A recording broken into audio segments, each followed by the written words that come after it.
Nur noch 11 Tage sind es bis zur wichtigsten Wahl der Welt, bis zur wichtigsten Wahl dieses Jahres, der US-Wahl, der Wahl zwischen US-Präsident Donald Trump und seinem Herausforderer von den Demokraten Joe Biden. Und diese Nacht heute, die könnte noch mal alles auf den Kopf stellen. Die könnte alles unwichtig machen, was bisher so alles im Wahlkampf passiert ist. Und das ist ja schon eine Menge, denn in dieser Nacht findet noch mal ein direkter Schlagabtausch der beiden statt. US-Präsident Donald Trump also gegen Joe Biden im letzten TV-Duell vor der Wahl. Vor 3 Wochen gab es schon mal ein solches Duell, damals in Cleveland, Ohio. Und in diesem Duell, wie wir wissen, ging es nicht immer so besonders freundlich zu.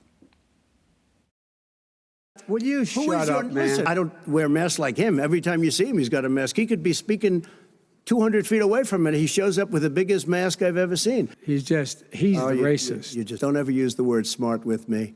Don't ever use that word. Oh, give me a break. Because you know what? There's nothing smart about you, Joe. Everybody knows he's a liar. The wrong guy, the wrong night at the wrong time. This is the worst president America has ever had. Come on. Mr. President, I'm the moderator of this debate, and I would like you to let me ask my question, and then you can answer. So ging das zu vor 3 Wochen, also in Cleveland, Ohio.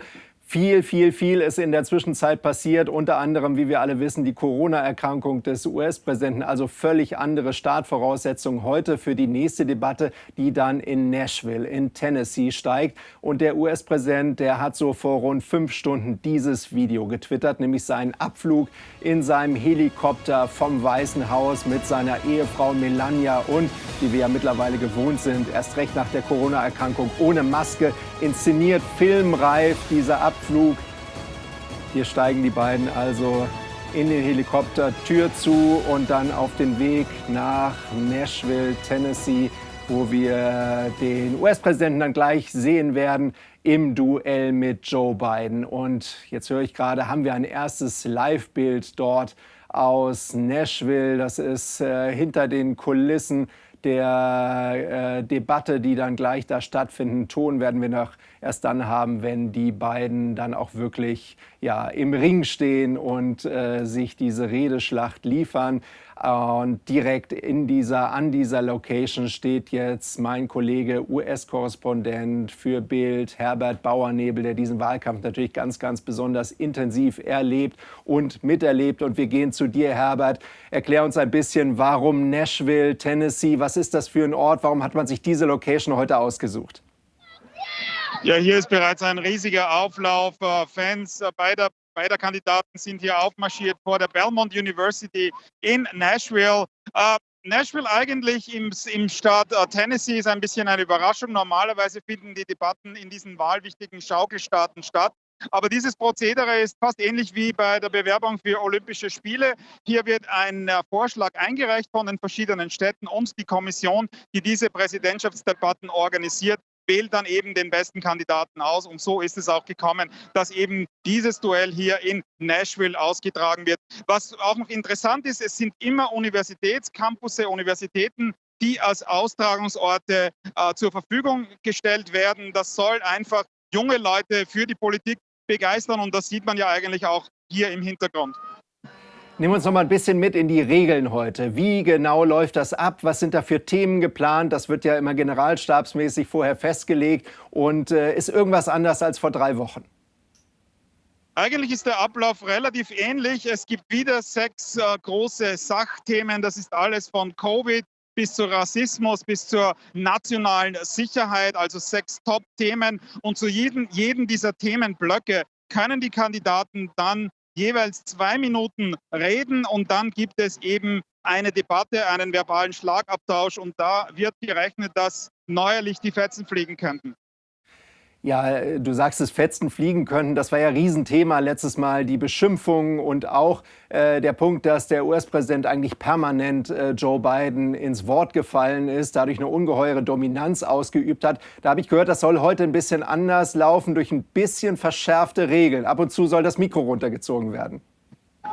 Genau, da ist die große Gouvernante, wird hier einschreiten. Der Tonregler fährt das Mikro jenes Kandidaten runter, der nicht am Wort ist. Das heißt, es soll sichergestellt werden, dass die Kandidaten 2 Minuten ohne Unterbrechung einfach ihren Punkt machen können, ihre Aussagen tätigen können, ohne dass der andere dreinredet. Das ist, damit erhofft man, dass es zu einer zivilisierteren Debatte kommt hier. Natürlich, eines ist auch klar, trotz dieser Vorsichtsmaßnahmen, die die Zuseher schützen sollen vor dem Dreinreden, ist es doch so, dass die Kandidaten auf der Bühne selbst natürlich die Zwischenrufe des anderen hören. Deshalb hat, wie man gehört hat, besonders Joe Biden ganz intensiv trainiert bei Testdebatten mit jemandem, der ständig dreingeredet hat. Damit soll eben Joe Biden gestählt werden, dass er nicht den Faden verliert, sollte Donald Trump neuerlich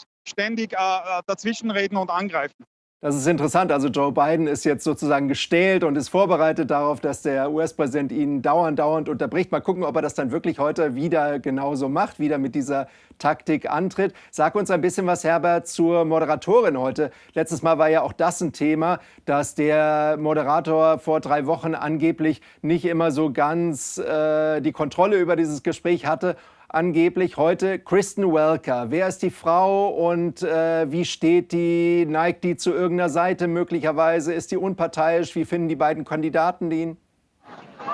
Der Druck ist groß auf Kristen Welker, genau wie du gesagt hast. Sie muss dafür sorgen, dass es eine zivilisiertere Debatte wird.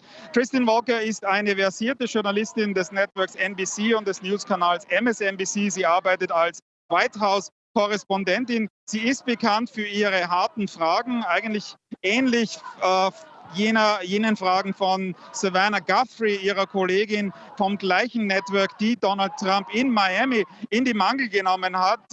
Und deshalb scheint es auch so, dass der Präsident bereits im Vorfeld auf sie losgegangen ist. Er hat sie attackiert und hat gesagt, sie wäre parteiisch. Bekannt ist von ihr offiziell, bekennt sie sich zu keiner Partei und sollte hier eben versuchen, so unparteiisch wie möglich zu sein. Jetzt sehen wir gerade im Live-Bild aus Nashville ja ganz viel Polizei. Das sieht gerade so aus, als würde da möglicherweise einer der beiden Kontrahenten gerade ankommen. So ist es.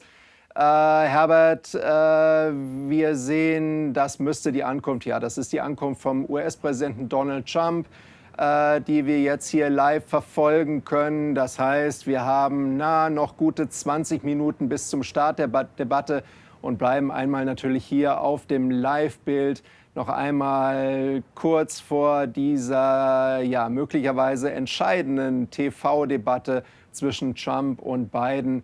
Rückt der Präsident gerade an. Wir hatten ihn kurz zuvor gesehen, wie er mit seiner Ehefrau Melania den Hubschrauber bestieg am Weißen Haus und sich dann eben auf den Weg nach Tennessee machte. Das Ganze vor rund 5 Stunden und jetzt eben dort die Vorfahrt zum Ring sozusagen, dort, wo heute die Redeschlacht dann stattfinden wird. Und Herbert Bauernebel, unser US-Korrespondent, hat es gerade gesagt, wie groß das Interesse in den USA da heute ist. Wir haben die Kundgebung, Demonstrationen vor dieser Halle gesehen.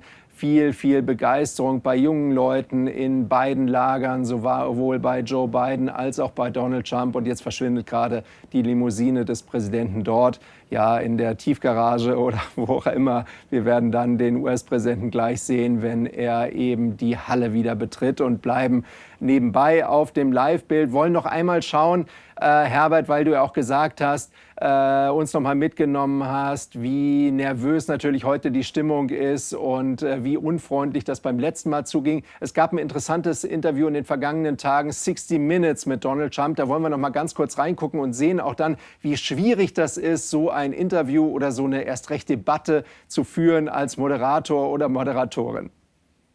No, your first question was, this is going to be tough questions. Well, when you set up the interview, your first statement was... You're president. Don't you think you should be accountable to the American people? Your first statement to me, this is going to be tough questions.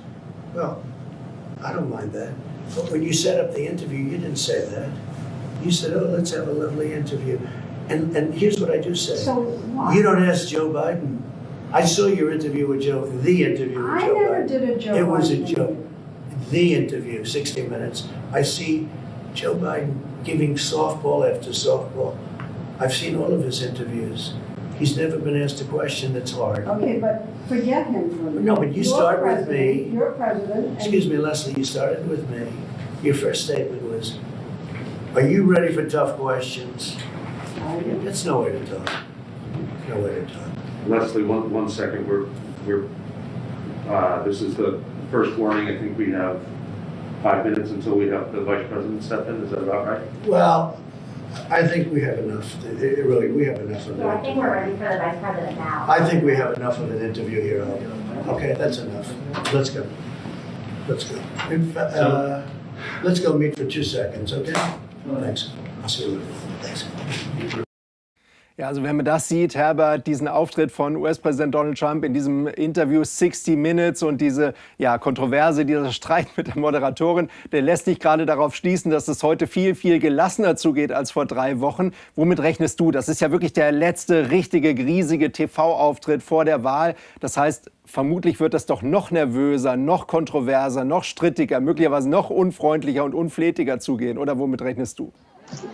Was man gehört hat, ist, dass die Berater von Donald Trump fast gefleht haben mit dem Präsidenten, dass er wirklich souverän sein soll, dass er die harten Attacken einfach lassen sollte, dass er einfach Charisma zeigen soll, wirklich präsidial aussehen soll. Aber wir wissen natürlich auch, Berater haben schon mehrmals an Donald Trump appelliert und es ist nichts dabei herausgekommen. Der Präsident vertraut einfach nur einem Berater, das ist er selbst. Er vertraut auf seine Instinkte und natürlich, es wird erwartet, dass möglicherweise sein Temperament wieder durchgehen wird. Besonders wird auch erwartet, dass Donald Trump eben diesen angeblichen Skandal über den Sohn von Joe Biden, Hunter Biden, hervorkehren wird, dass es hier Untergriffe und Attacken geben wird. Aber der Präsident wäre gut beraten, wenn er wirklich das Streiten lassen würde und souverän auftreten würde.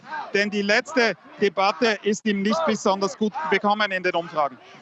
Danke, Herbert, fürs Erste nach Nashville, Tennessee, wo also jetzt gleich diese letzte Redeschlacht vor der US-Wahl stattfinden wird. Wir springen einmal einige 1000 Kilometer weiter nach Washington zu meiner Kollegin BILD-Chefreporterin Carina Mössbauer vom Weißen Haus in Washington. Lasst uns ein bisschen sprechen über die aktuellen Umfragen, über die tatsächliche Stimmungslage in den USA. Wer hat im Moment die Nase vorn? Immer noch Biden? Hat Trump aufgeholt? Wie genau steht's da im Moment im Rennen? Ja, lieber Kai, natürlich gucken alle im Moment mit Argusaugen auf diese Umfragen, die es aktuell gibt. Es gibt da eine Seite, The Real Clear Politics, die einen Umfragendurchschnitt erstellt. Das heißt, die gucken sich alle 11 Umfrageinstitute, so die größten Umfrageinstitute und deren Ergebnisse an und erstellen dann daraus einen Durchschnitt. Und in diesem Durchschnitt, da führt in der Tat Joe Biden aktuell mit 8 Prozentpunkten. Wenn man aber da in die Details hineingeht, dann wird es sehr interessant. Also innerhalb dieser 11 Institute gehen die Ergebnisse da sehr auseinander. Zwar sehen alle beiden vorne, aber mit durchaus sehr unterschiedlichem Vorsprung. Der reicht dann von 3 Prozentpunkten bis zu 11 Prozentpunkten. Und was sind die ganzen Umfragen überhaupt wert? Also vor 4 Jahren hat ja fast niemand den Wahlsieg von US-Präsident Donald Trump vorausgesagt. Jetzt eine ganz ähnliche Situation eigentlich. Wieder der Demokrat relativ deutlich vorne in den meisten Umfragen. Läuft das also alles wie genau vor 4 Jahren und am Ende hat eben Trump doch wieder die Nase vorn?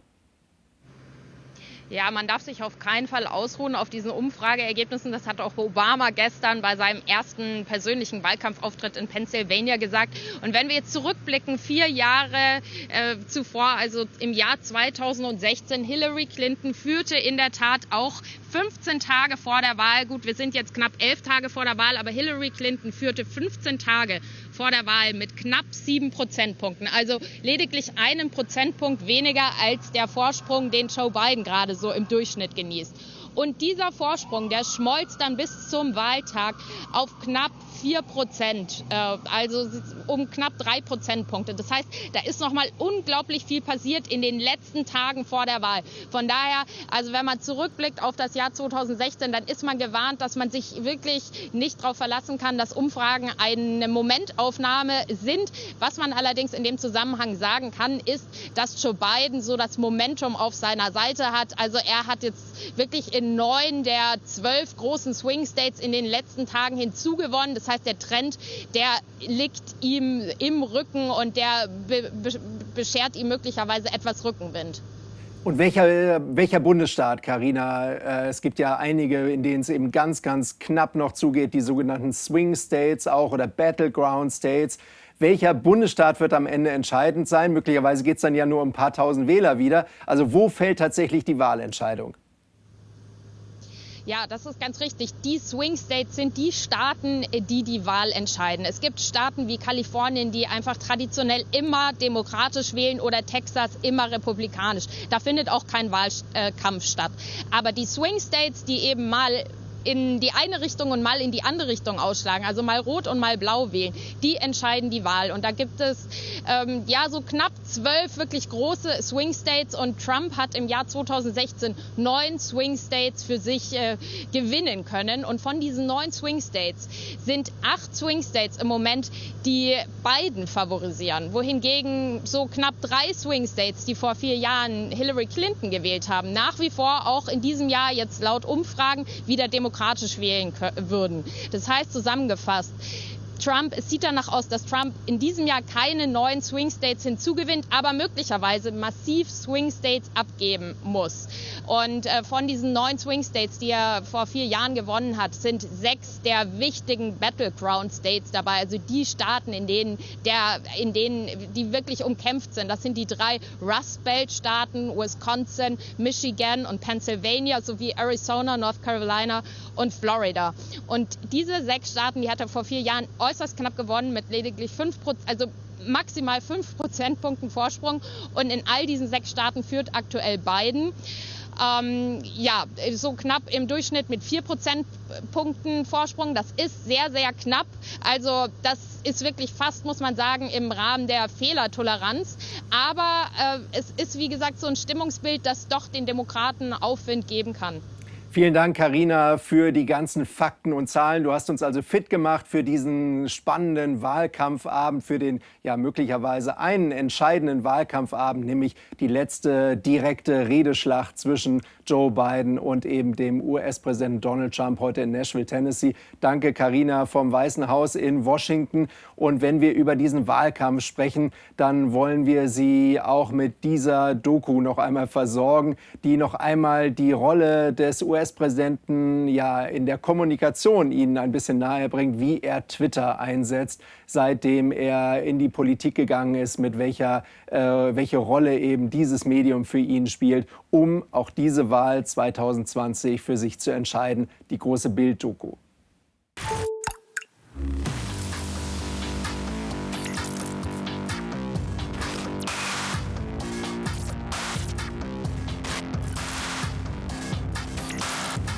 Ich kandidiere offiziell für das Amt des US-Präsidenten. Die Medien waren geschlossen gegen ihn. Da hat er sich mit Hilfe von Twitter seinen Weg geebnet. Donald Trump sagt uns, was er denkt. Da weiß man, was man hat. Und das bedeutet bei einer Führungsperson viel. And we will make America great again. Trumps Tweets sind eine Bedrohung für die Demokratie. Ich spreche aus, was wir brauchen und was es ist. Ein Einreiseverbot. Auch wenn man ein öffentliches Amt bekleidet, darf man sich noch verteidigen. Robert De Niro, ein Individuum mit sehr niedrigem IQ, hat in den Filmen von echten Boxern zu viel Schläge gegen den Kopf abgekriegt. Das ist klasse. Er ist definitiv der lustigste Präsident, den wir je hatten. So darf man als Führer der freien Welt nicht daherreden. Ich glaube, er hat kein Frühstadium von Demenz, sondern von Faschismus. Anthony Scaramucci ist ein völlig labiler Spinner. Meryl Streep, eine der am meisten überschätzten Schauspielerinnen Hollywoods. In meinen Augen hat er eine neue Form der Kommunikation erfunden. Die letzte echte präsidiale Erfindung in Sachen Kommunikation waren wohl die Kamingespräche von Roosevelt.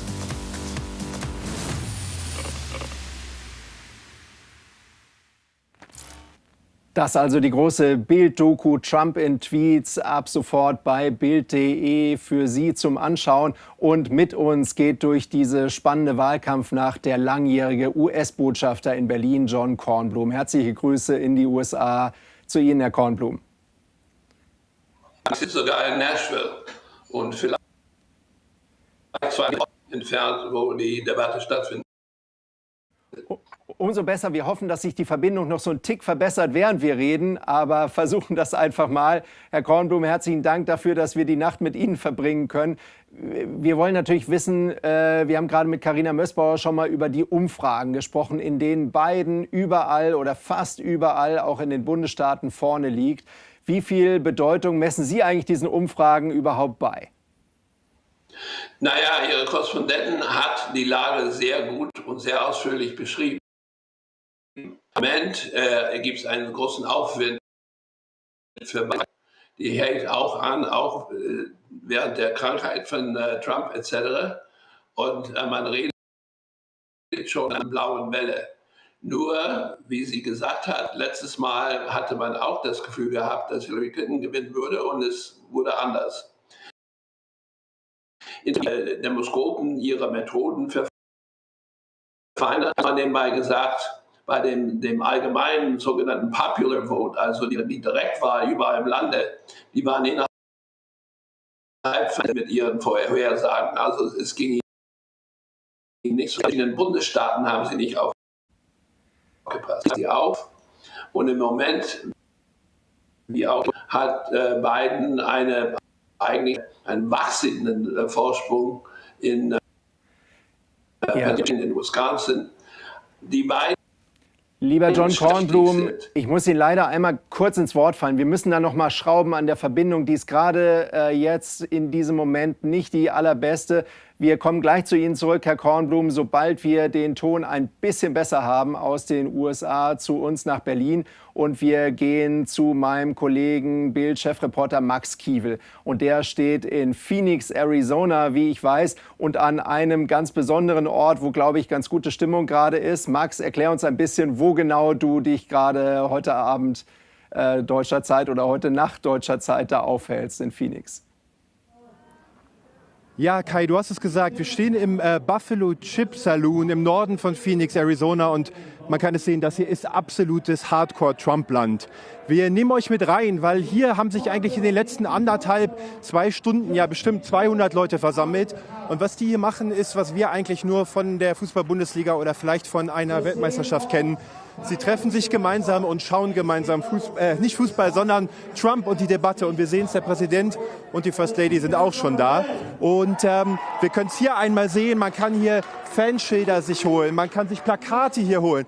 Und da hinten haben sich bestimmt schon die 200 Leute versammelt, stimmen sich gerade ein, ihr hört es vielleicht. Und bei mir steht Katie. Hi Katie, thank you for being with us.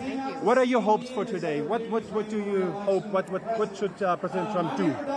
I really hope that the moderator will let Trump get out his thoughts on our country. I hope that he'll get out the corruption that Biden has committed, and I hope that he can express himself and his love for our country and his love for every American's freedoms. And Thank you. Also Katie hat es gerade gesagt, was auch Herbert Bauernebel vorhin schon angesprochen hat. Ein Riesenthema, die Korruptionsgeschichte um den Sohn von Joe Biden, Hunter Biden. Ein anderes großes Thema für die Fans von Trump heute Abend. Wie wird sich der Präsident benehmen? Wie wird er sich verhalten? Ja, und dann schauen wir, was der Abend noch bringt und wer hier heute Abend als Sieger hervorgeht. Lass uns da noch mal ganz kurz einklinken, Max. Katie hat es gerade angesprochen, diesen möglichen Skandal um Hunter Biden. Erklär uns das noch mal ein bisschen. Das ist eine Geschichte, die hier in der Breite in Deutschland noch gar nicht so richtig angekommen ist. Was genau ist der Vorwurf und wie wird erwartet, dass der US-Präsident das heute gegen Biden thematisiert in dieser Debatte? Das Ganze erinnert ein bisschen an den Wahlkampf von 2016. Wir erinnern uns, damals ging es ganz doll um Hillary Clinton und ihren angeblichen E-Mail-Server. Gelöschte E-Mails, Dokumente, die sie hat verschwinden lassen. Und jetzt wird eigentlich dem Sohn von Joe Biden etwas Ähnliches vorgeworfen. Da geht es um einen Harddrive, eine Festplatte mit angeblichen E-Mails und Textnachrichten, Businessbeziehungen von Hunter Biden, die er womöglich genutzt haben soll, um dort seinen Vater in Position zu bringen. Ja, und für die Republikaner Amerikaner hier ist es das Thema. Präsident Trump wird das sicherlich heute Abend aufbringen. Wir haben schon gehört, wenn die Moderatorin es selbst nicht ansprechen will, dann will er es ansprechen. Und seine Message ist eigentlich, Hillary damals war korrupt, aber Joe Biden, der ist noch viel korrupter. Naja, was an dieser Geschichte dran ist, wirklich beurteilen können wir das hier nicht. Aber Fakt ist auf jeden Fall, diese Geschichte findet vor allem in den konservativen Netzwerken statt. Bei Sendern wie CNN, bei MSNBC, der Washington Post oder New York Times, die berichten darüber eigentlich nicht. Wir haben jetzt gerade hier die aktuellen Bilder, Max, aus Nashville, Tennessee gesehen, von drinnen, also dort, wo in knapp 5 Minuten das TV-Duell dann stattfinden wird. Melania, die Ehefrau von US-Präsident Donald Trump, hat gerade die Halle betreten, hat dort gerade ihren Platz eingenommen. Sie trägt Maske.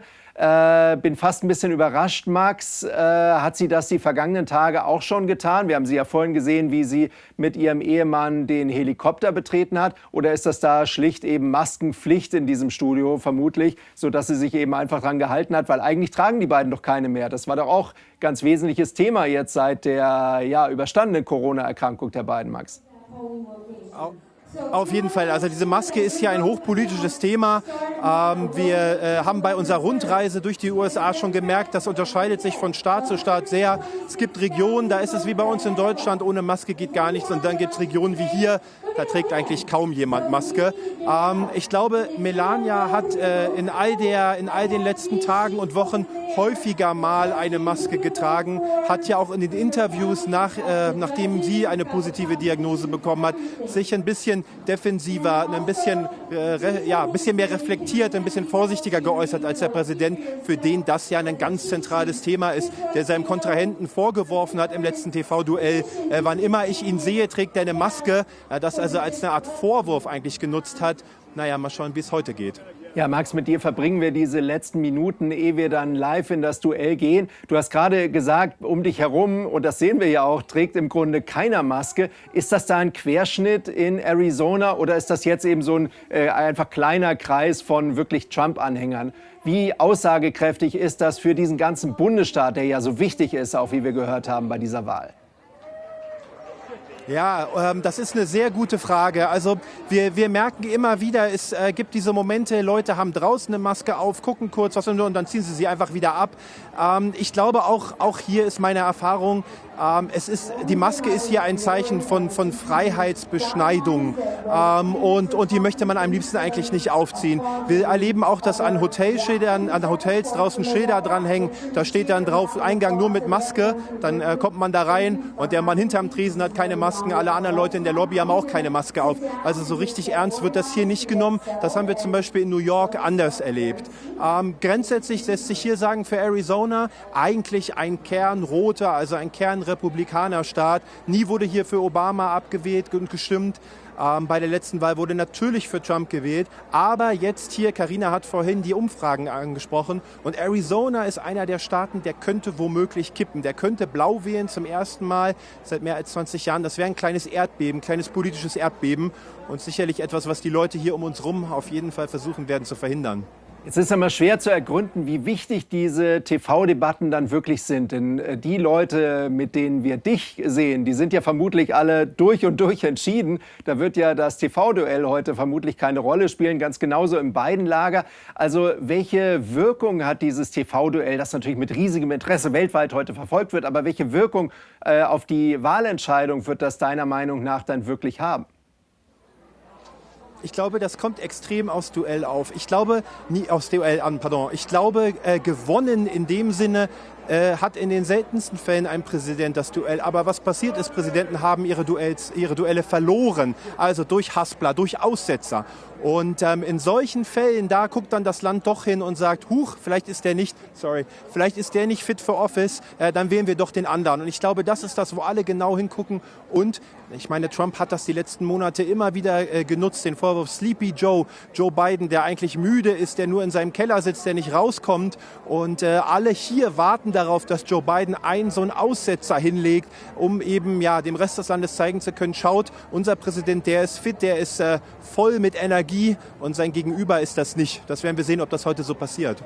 Ja, um dich herum ist immer noch kräftig was los. So langsam gucken wir aber hier schon auf die Uhr. Also es sind nur noch wenige Sekunden, bis es dann wirklich losgeht zwischen Trump und Biden. Noch einmal auf die Themen von heute geguckt. Außenpolitik, sowas spielt ja im Grunde im Wahlkampf sowieso keine Rolle. Heute in der Debatte auch von der Agenda geflogen. Geht es im Grunde nur um Corona? Wie ist dein Eindruck auch zwischen all den Leuten, zwischen denen du dich bewegst? Also was ist du hast Hunter Biden schon angesprochen, also die Auseinandersetzung über Joe Bidens Sohn. Was ist wirklich das Kernthema, worauf alle gucken, über das alle reden in diesem Wahlkampf?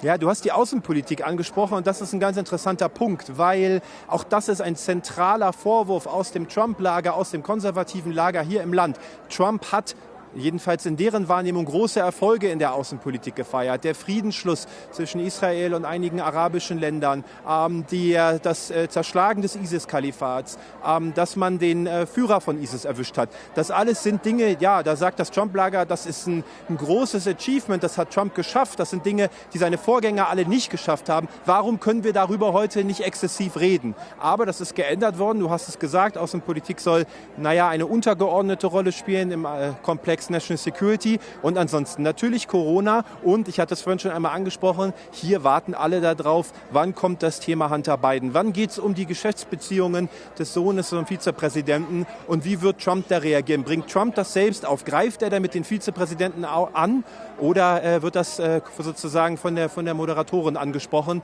Darauf warten hier alle gespannt. Weltweit gab es ja die Reaktion beim letzten Mal, Mann, das ging so viel zu hart mit diesen Beleidigungen und Beschimpfungen zur Sache. Ganz viele haben sich da mit Abscheu diesem Duell gegenüber geäußert, auch gegenüber Joe Biden, der das ja eben in dieser Debatte vor allen Dingen beim letzten Mal gepflegt hat, diesen sehr unflätigen Ton, muss man sagen. Wie kommt das aber tatsächlich bei den Menschen, bei den Wählern an? Wie ist dein Eindruck? Die wollen ja was geboten bekommen heute, also finden die das eigentlich ganz unterhaltend oder sagen die auch, wäre schon schön, wenn es diesmal höflicher zuginge?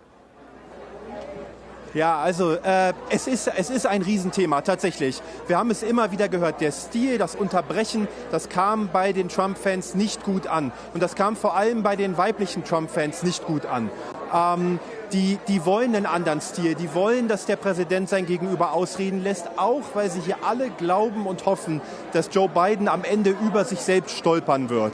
Lass den Mann ausreden, dann wird er sich blamieren und dann können wir zeigen, wie toll unser Präsident ist. Das ist deren Glauben und deren Hoffnung.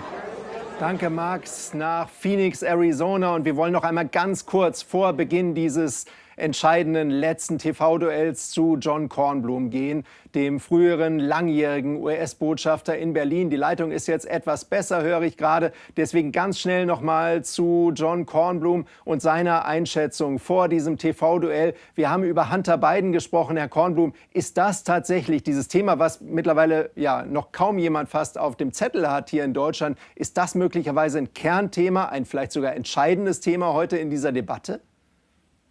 Ich glaube, das entscheidende Thema wird sein, welche Tricks, welche verschiedenen Einfälle Trump hat, um seine Position zu stärken. Entweder unterbricht er oder er benutzt Hunter Biden oder hat irgendwie vielleicht was anderes. Ein Grund, wie Ihre Korrespondenten das auch sehr gut gesagt haben, dass man immer noch etwas unsicher ist über diese Wahl. Nicht unbedingt wegen den Meinungsumfragen, sondern weil man Trump es vielleicht antraut, irgendwelchen Tricks anzuwenden, die die ganze Sache durcheinander bringen. Danke, John Kornblum. Sie verfolgen mit uns die Debatte heute aus den USA und wir sprechen danach, wie dann die Debatte gelaufen ist, wer sie Ihrer Meinung nach gewonnen hat und gehen jetzt live rein in die Bilder aus Nashville mit der Moderatorin Kristen Welker. Conducted under health and safety protocols designed by the Commission's health security advisor. The audience here in the hall has promised to remain silent. No cheers, boos, or other interruptions, except right now, as we welcome to the stage former Vice President Joe Biden and President Donald J. Trump.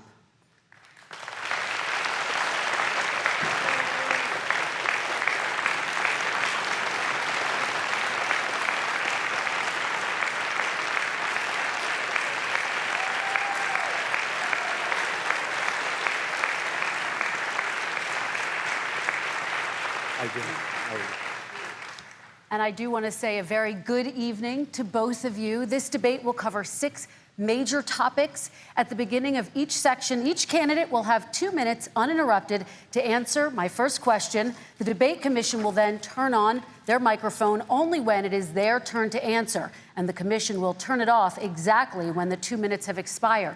After that, both microphones will remain on, but on behalf of the voters, I'm going to ask you to please speak one at a time. The goal is for you to hear each other and for the American people to hear every word of what you both have to say. And so with that, if you're ready, let's start. And we will begin with the fight against the coronavirus. President Trump, the first question is for you. The country is heading into a dangerous new phase. More than 40,000 Americans are in the hospital tonight with COVID, including record numbers here in Tennessee. And since the two of you last shared a stage, 16,000 Americans have died from COVID. So please be specific. How would you lead the country during this next stage of the coronavirus crisis? 2 minutes, uninterrupted. So, as you know, 2.2 million people modeled out were expected to die. We closed up the greatest economy in the world in order to fight this horrible disease that came from China. It's a worldwide pandemic. It's all over the world. You see the spikes in Europe and many other places right now. If you notice, the mortality rate is down 85%. The excess mortality rate is way down and much lower than almost any other country. And we're fighting it, and we're fighting it hard. There is a spike. There was a spike in Florida, and it's now gone. There was a very big spike in Texas. It's now gone. There was a very big spike in Arizona. It's now gone. And there are some spikes and surges in other places. They will soon be gone. We have a vaccine that's coming. It's ready. It's going to be announced within weeks, and it's going to be delivered. We have Operation Warp Speed, which is the military is going to distribute the vaccine. I can tell you from personal experience that I was in the hospital. I had it. And I got better, and I will tell you that I had something that they gave me, a therapeutic, I guess they would call it. Some people could say it was a cure. But I was in for a short period of time, and I got better very fast, or I wouldn't be here tonight. And now they say I'm immune. Whether it's 4 months or a lifetime, nobody's been able to say that, but I'm immune. More and more people are getting better. We have a problem that's a worldwide problem. This is a worldwide problem. But I've been congratulated by the heads of many countries on what we've been able to do. If you take a look at what we've done in terms of goggles and masks and gowns and everything else, and in particular ventilators, we're now making ventilators all over the world, thousands and thousands a month, distributing them all over the world. It will go away, and as I say, we're rounding the turn, we're rounding the corner. It's going away. Okay, former Vice President Biden, to you, how would you lead the country out of this crisis? You have 2 minutes uninterrupted. 220,000 Americans dead. If you hear nothing else I say tonight, hear this. Anyone who's responsible for not taking control, in fact, not saying I take no responsibility initially. Anyone who's responsible for that many deaths should not remain as President of the United States of America. We're in a situation where there are 1,000 deaths a day now, 1,000 deaths a day. And there are over 70,000 new cases per day. Compared to what's going on in Europe, as the New England Medical Journal said, they're starting from a very low rate. We're starting from a very high rate. The expectation is we'll have another 200,000 Americans dead between now and the end of the year. If we just wore these masks, the president's own advisors have told him, we could save 100,000 lives. And we're in a circumstance where the president thus far and still has no plan, no comprehensive plan. What I would do is make sure we have everyone encouraged to wear a mask all the time. I would make sure we move in the direction of rapid testing, investing in rapid testing. I would make sure that we set up national standards as to how to open up schools and open up businesses so they can be safe and give them the wherewithal, the financial resources to be able to do that. We're in a situation now where the New England Medical Journal, one of the most serious journals in the whole world, said for the first time ever that the way this president has responded to this crisis has been absolutely tragic. And so, folks, I will take care of this. I will end this. I will make sure we have a plan. President Trump, I'd like to follow up with you in your comments. You talked about taking a therapeutic. I assume you're referencing Regeneron. You also said a vaccine will be coming within weeks. Yes. Is that a guarantee? No, it's not a guarantee, but it will be by the end of the year. But I think it has a good chance. There are two companies, I think, within a matter of weeks, and it will be distributed very quickly. Can you tell us which companies? Johnson & Johnson is doing very well. Moderna is doing very well. Pfizer is doing very well. And we have numerous others. Then we also have others that we're working on very closely with other countries, in particular Europe. Let me follow up with you, and because this is new information, you have said a vaccine is coming soon, within weeks now. Your own officials say it could take well into 2021 at the earliest for enough Americans to get vaccinated. And even then, they say the country will be wearing masks and distancing into 2022. Is your timeline realistic? No, I think my timeline is going to be more accurate. I don't know that they're counting on the military the way I do, but we have our generals lined up, one in particular that's the head of logistics. And this is a very easy distribution for him. He's ready to go as soon as we have the vaccine. And we expect to have 100 million vials. As soon as we have the vaccine, he's ready to go. Vice President Biden, your reaction, and just 40% of Americans say they would definitely agree to take a coronavirus vaccine if it was approved by the government. What steps would you take to give Americans confidence in a vaccine if it were approved? Make sure it's totally transparent. Have the scientists of the world see it, know it, look at it, go through all the processes. And by the way, this is the same fellow who told you this is going to end by Easter last time. This is the same fellow who told you that, don't worry, we're going to end this by the summer. We're about to go into a dark winter. And he has no clear plan, and there's no prospect that there's going to be a vaccine available for the majority of the American people before the middle of next year. President Trump, your reaction, he says you have no plan. I don't think we're going to have a dark winter at all. We're opening up our country. We've learned and studied and understand the disease, which we didn't at the beginning. When I closed and banned China from coming in heavily infected, and then ultimately Europe, but China was in January. Months later, he was saying I was xenophobic. I did it too soon. Now he's saying, oh, I should have, moved quicker. But he didn't move quicker. He was months behind me, many months behind me. And frankly, he ran the H1N1 swine flu, and it was a total disaster, far less lethal, but it was a total disaster.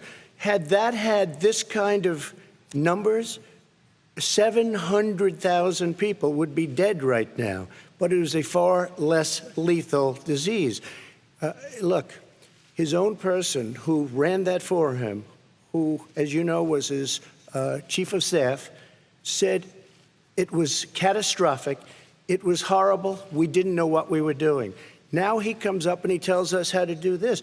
Also, everything that he said about the way every single move that he said we should make, that's what we've done. We've done all of it. But he was way behind us. Vice President Biden, your response. My response is he is xenophobic, but not because he shut down access from China. And he did it late after 40 countries had already done that. In addition to that, what he did, he made sure that we had 44 people that were in there in China trying to get to Wuhan to determine what exactly the source was. What did the president say in January? He said, no, he said, he's being transparent. The president of China is being transparent. We owe him a debt of gratitude. We have to thank him. And then what happened was we started talking about using the Defense Act to make sure we go out and get whatever is needed out there to protect people. And again, I go back to this. He had nothing. He did virtually nothing. And then he gets out of the hospital and he talks about, don't worry, it's all going to be over soon. Come on. There's not another serious scientist in the world who thinks it's going to be over soon. President Trump, your reaction? I say over soon. I say we're learning to live with it. We have no choice. We can't lock ourselves up in a basement like Joe does. He has the ability to lock himself up. I don't know. He's obviously made a lot of money someplace, but he has this thing about living in a basement. People can't do that. By the way, I, as the president, couldn't do that. I'd love to put myself in the basement or in a beautiful room in the White House and go away for a year and a half until it disappears. I can't do that. And Kirsten, every meeting I had, and I'd meet a lot of families, including Gold Star families and military families, every meeting I had, and I had to meet them. I had to. It would be horrible to have canceled everything. I said, this is dangerous. And you catch it. And, I caught it. I learned a lot. Great doctors, great hospitals. And now I recovered. 99.9 of young people recover. 99% of people recover. We have to recover. We can't close up our nation. We have to open our school, and we can't close up our nation, or you're not going to have a nation. And of course, the CDC has said young people can get sick with COVID-19 and can pass it. Vice President Biden, I want to talk broadly about strategy, though. Can I respond to that? 30 seconds, please, and then I have a question. No, number one, he says that we're learning to live with it. People are learning to die with it. You folks home will have an empty chair at the kitchen table this morning. That man or wife going to bed tonight and reaching over to try to touch out of habit where their wife or husband was, is gone. Learning to live with it. Come on. We're dying with it because he's never said, you said it's dangerous. When's the last time? Is it really dangerous still? Are we dangerous? You tell the people it's dangerous now? What should they do about the danger? And you say, I take no responsibility. Let me talk about your two. Excuse me, I take full responsibility. It's not my fault that it came here. It's China's fault. And you know what? It's not Joe's fault that it came here either. It's China's fault. They kept it from going into the rest of China for the most part, but they didn't keep it from coming out to the world, including Europe and ourselves. Vice President Biden. The fact is that when we knew it was coming, when it hit, what happened? What did the president say? He said, don't worry, it's going to go away. Be gone by Easter. Don't worry. The warm weather. Don't worry. Maybe inject bleach. He said he was kidding when he said that, but a lot of people thought it was serious. A whole range of things the president has said. Even today, he thinks we are in control. We're about to lose 200,000 more people. President Trump. Look, perhaps just to finish this, I was kidding on that, but just to finish this, when I closed, he said I shouldn't have closed. And that went on for months. Nancy Pelosi said the same thing. She was dancing on the streets in Chinatown in San Francisco. But when I closed, he said, this is a terrible thing, you're xenophobic. I think he called me racist even, and because I was closing it to China. Now he says I should have closed it earlier. It just, Joe, it doesn't work. I didn't say either of those things. You certainly did. You certainly did. I talked about a xenophobia in a different context. It wasn't about closing the border to Chinese coming to the United States. All right, I want to talk about both of your different strategies to handling this. He thought this. I shouldn't have closed the border. Well, that's obvious. Do you want to respond to that quickly, Vice President Biden? Okay. Let's talk about your different strategies toward dealing with this. Mr. Vice President, you suggested you would support new shutdowns if scientists recommended it. What do you say to Americans who are fearful that the cost of shutdowns, the impact on the economy, the higher rates of hunger, depression, domestic and substance abuse outweighs the risk of exposure to the virus? What I would say is I'm going to shut down the virus, not the country. It's his ineptitude that caused the country to have to shut down in large part. Why businesses have gone under, why schools are closed, why so many people have lost their living, and why they're concerned. Those other concerns are real. That's why he should have been, instead of in a sand trap in a golf course, he should have been negotiating with Nancy Pelosi and the rest of the Democrats and Republicans about what to do about the acts they were passing for billions of dollars to make sure people had the capacity. But you haven't ruled out more shutdowns. Well, no, I'm not shutting down the neighborhood, but there are, look, you need standards. The standard is if you have a reproduction rate in a community that's above a certain level, everybody says, slow up, more social distancing, do not open bars and do not open gymnasiums, do not open until you get this under control, under more control. But when you do open, give the people the capacity to be able to open and have the capacity to do it safely. For example, schools. Schools, they need a lot of money to open. They need to deal with ventilation systems. They need to deal with smaller classes, more teachers, more pods. And he's refused to support that money, or at least up to now. Let's talk about schools. President Trump, I think we have to respond, if I might. Please, and then I have a follow-up. Thank you, and I appreciate that. Look, all he does is talk about shutdowns, but forget about him. His Democrat governors, Cuomo in New York, you look at what's going on in California, you look at Pennsylvania, North Carolina, Democrats all, they're shut down so tight and they're dying. They're dying. And he supports all these people. All he talks about is shutdowns. No, we're not going to shut down, and we have to open our schools. And it's like, as an example, I have a young son. He also tested positive. By the time I spoke to the doctor the second time, he was fine. It just went away. Young people. I guess it's their immune system. Let me follow up with you, President Trump. You've demanded schools open in person and insist they can do it safe. But just yesterday, Boston became the latest city to move its public school system entirely online after a coronavirus spike. What is your message to parents who worry that sending their children to school will endanger not only their kids, but also their teachers and families? I want to open the schools. The transmittal rate to the teachers is very small, but I want to open the schools. We have to open our country. We're not going to have a country. You can't do this. We can't keep this country closed. This is a massive country with a massive economy. People are losing their jobs. They're committing suicide. There's depression, alcohol, drugs at a level that nobody's ever seen before. There's abuse, tremendous abuse. We have to open our country. You know, I've said it often. The cure cannot be worse than the problem itself. And that's what's happening. And he wants to close down. He'll close down the country if one person in our massive bureaucracy says we should close it down. Vice President Biden, your response. Simply not true. We ought to be able to walk and chew gum at the same time. We ought to be able to safely open, but when they need resources to open.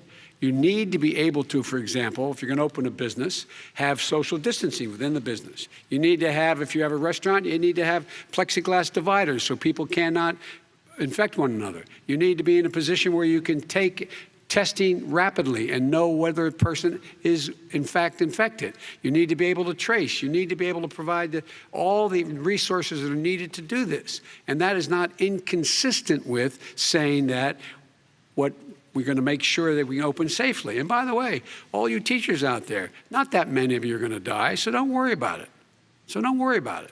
Come on. President Trump, let me follow up with you quickly. By the way, I will say this. If you go and look at what's happened to New York, it's a ghost town. It's a ghost town. And when you talk about plexiglass, these are restaurants that are dying. These are businesses with no money. Putting up plexiglass is unbelievably expensive, and it's not the answer. I mean, you're going to sit there in a cubicle wrapped around with plastic. These are businesses that are dying, Joe. You can't do that to people. You just can't. Take a look at New York and what's happened to my wonderful city for so many years. I loved it. It was vibrant. It's dying. Everyone's leaving New York. Take a look at what New York has done in terms of turning the curve down in terms of the number of people dying. And I don't look at this in terms of the way he does.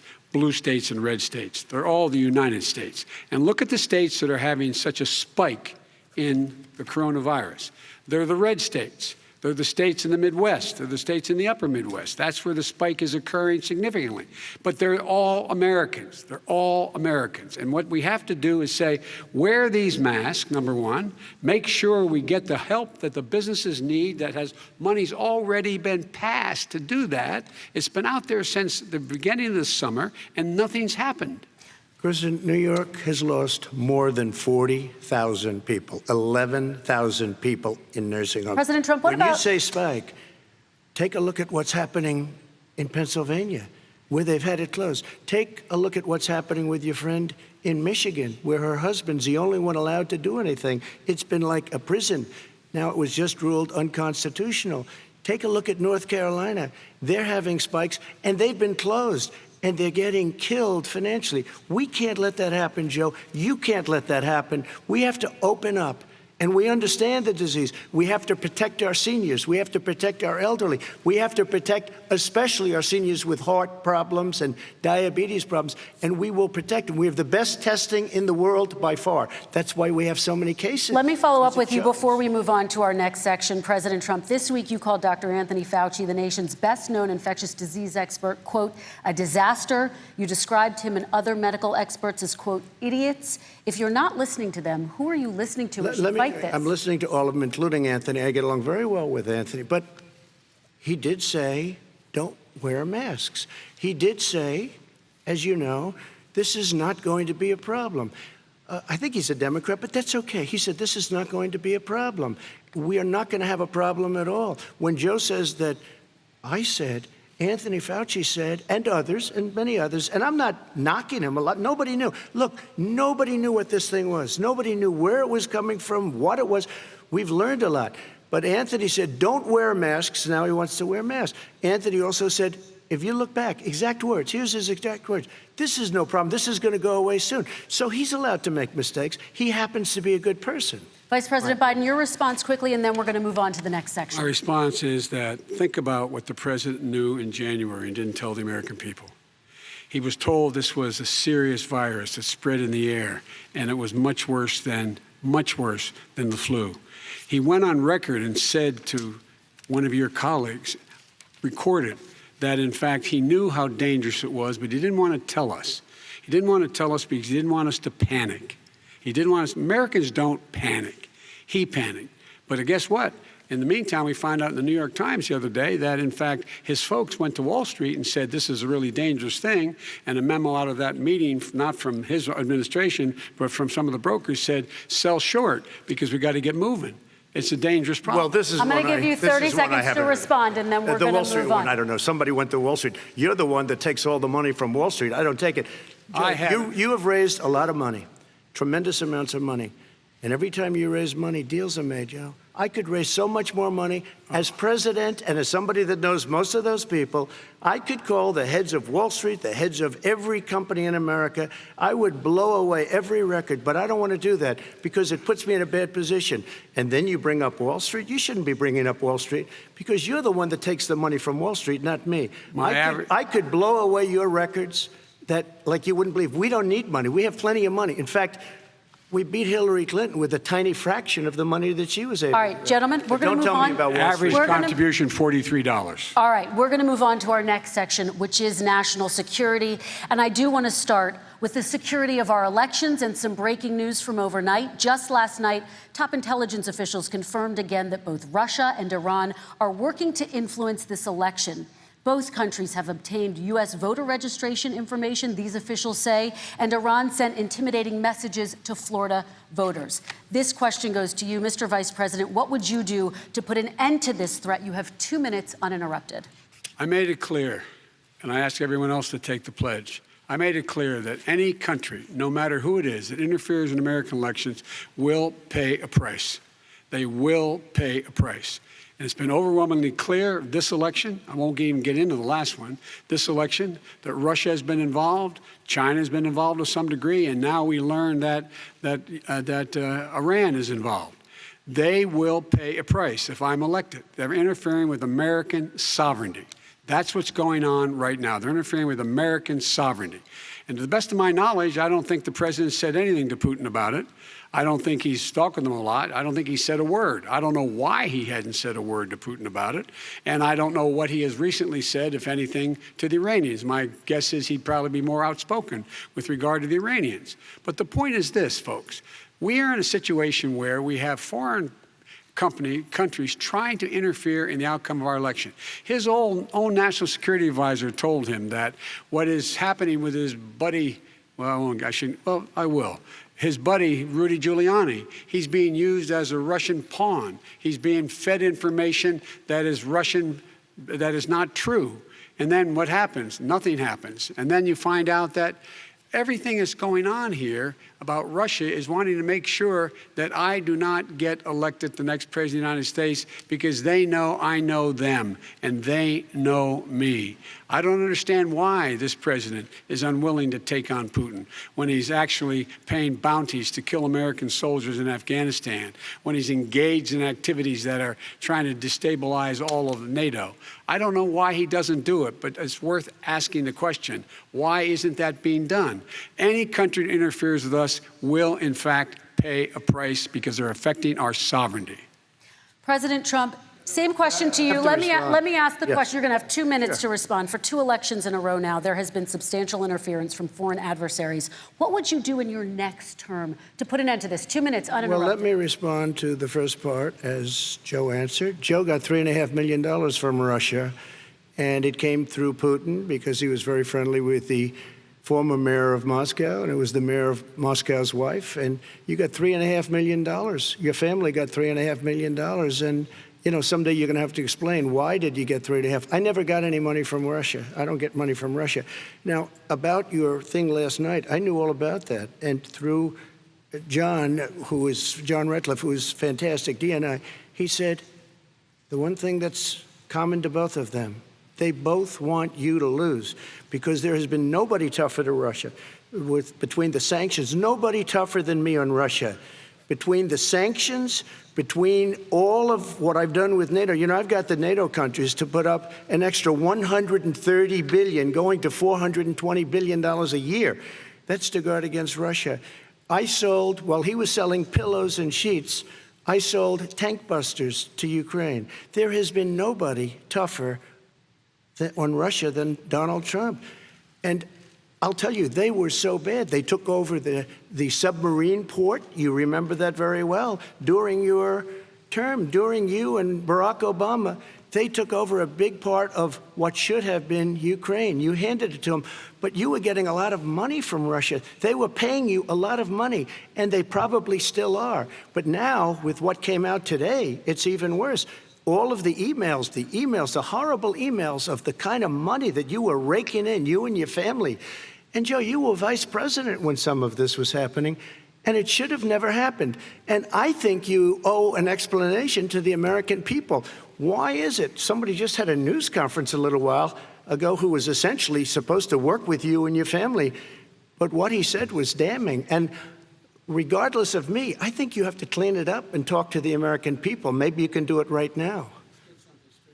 Vice President Biden, you may respond. 30 seconds. And then I do want to follow up on the election security. I have not taken a penny from any foreign source ever in my life. We learned that this president paid 50 times the tax in China, has a secret bank account with China, does business in China, and in fact is talking about me taking money.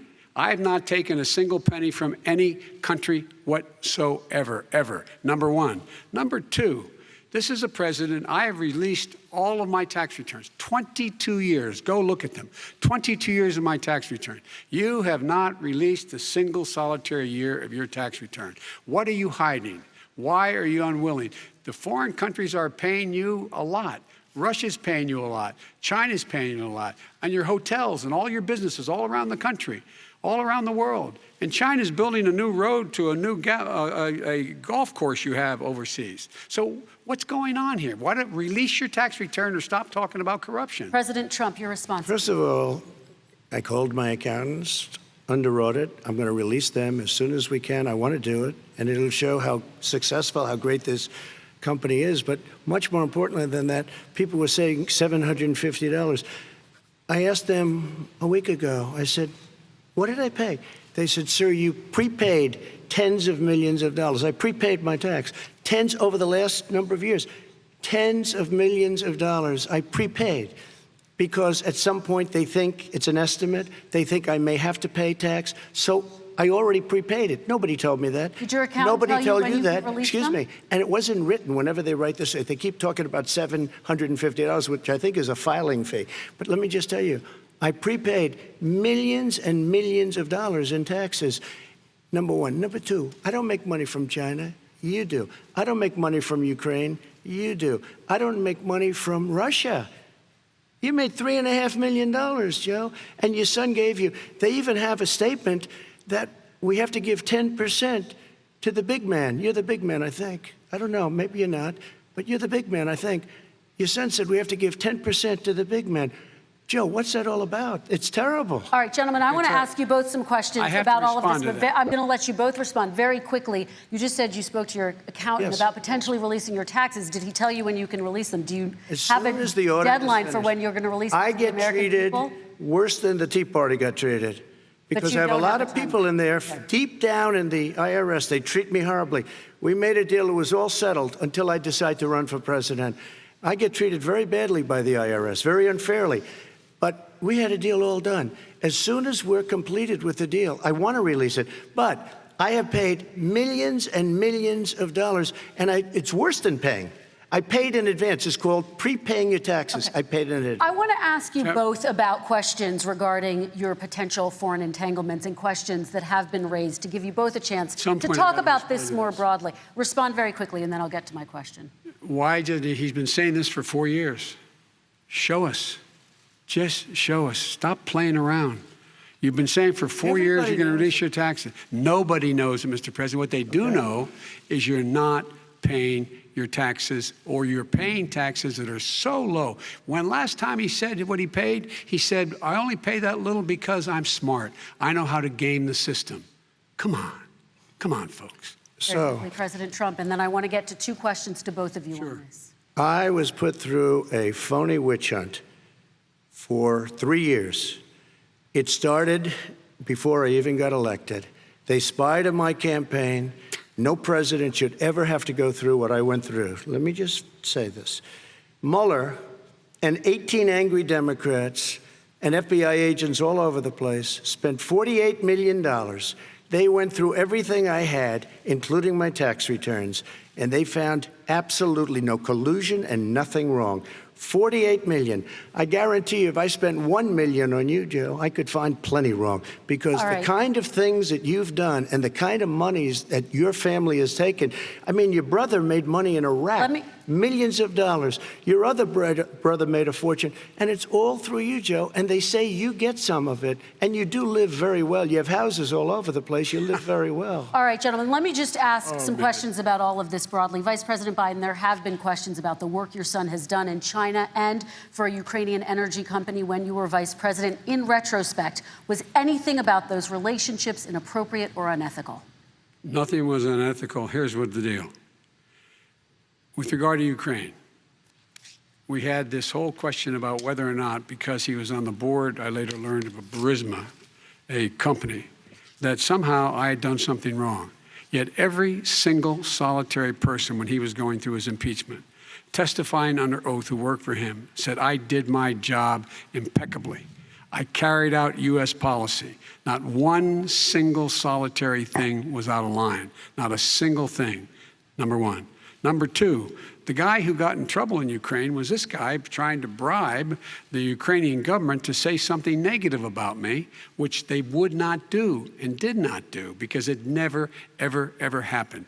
My son has not made money in terms of this thing about, what are you talking about, China. I have not had, the only guy made money from China is this guy. He's the only one. Nobody else has made money from China.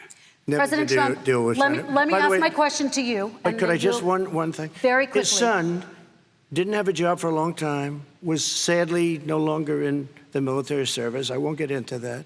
And he didn't have a job. As soon as he became vice president, Burisma, not the best reputation in the world. I hear they paid him $183,000 a month. Listen to this. $183,000, and they gave him a $3 million upfront payment. All right. And he had no energy. I'm going to let the Vice President respond to that quickly, and then I need to get dishonest. to a question to you. Very No quickly. basis for that. Everybody investigated that. No one said anything he did was wrong in Ukraine. Okay, President Trump, this is for you. Since you took office, you've never divested from your business. You've personally promoted your properties abroad. A report this week, which was referenced, does indicate that your company has a bank account in China. So how can voters know that you don't have any foreign conflicts of interest? I have many bank accounts, and they're all listed, and they're all over the place. I mean, I was a businessman doing business. The bank account you're referring to, which is, everybody knows about it, it's listed. The bank account was in 2013. That's what it was. It was opened it was closed in 2015, I believe. And then I decided, because I was thinking about doing a deal in China like millions of other people. I was thinking about it, and I decided I'm not going to do it. Didn't like it. I decided not to do it. Had an account open, and I closed it. Okay. Excuse me. And then, unlike him, where he's vice president and he does business, I then decided to run for president after that. That was before. So I closed it before I even ran for president, let alone became president. Big difference. He is the vice president of the United States, and his son, his brother, and his other brother are getting rich. They're like a vacuum cleaner. They're sucking up money every President Trump, place he thank you. goes. We do need to move on. I do want to ask you, Vice President Biden, about China. Let's talk about China more broadly. There have, of course, President Trump has said that they should pay for not being fully transparent in regards to the coronavirus. If you were president, would you make China pay? And please be specific. What would that look like? What I'd make China do is play by the international rules, not like he has done. He has caused the deficit of China to go up, not down, with China, up, not down. We are making sure that in order to do business in China, you have to give all your intellectual property. You have to have a partner in China. It's 51%. We would not do that at all, number one. Number two, we're in a situation where China would have to play by the rules internationally as well. When I met with Xi, when I was still vice president, he said we're setting up air identification zones in the South China Sea. You can't fly through them. I said, we're going to fly through them. We just flew B-52, B-1 bombers through it. We're not going to pay attention. They have to play by the rules. And what's he do? He embraces guys like the thugs like in North Korea and the Chinese president and Putin and others, and he pokes his finger in the eye of all of our friends, all of our allies.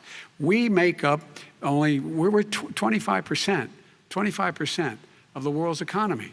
We need to be having the rest of our friends with us saying to China, these are the rules. You play by them or you're going to pay the price for not paying by them economically.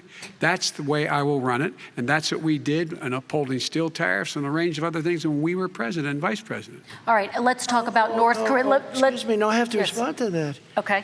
Very quickly, and then we're going to move on to North Korea. With $1.5 billion from China to manage after spending 10 minutes in office and being in Air Force Two, number one. Number two, there's a very strong email talking about your family wanting to make $10 million a year for introductions. President Trump, on China policy, though, what specifically are you going to do? What specifically are you going to do to make China pay? You've said you're going to make them pay. China is paying. They're paying billions and billions of dollars. I just gave $28 billion. New sanctions? I just gave $28 billion to our farmers. Taxpayers' money.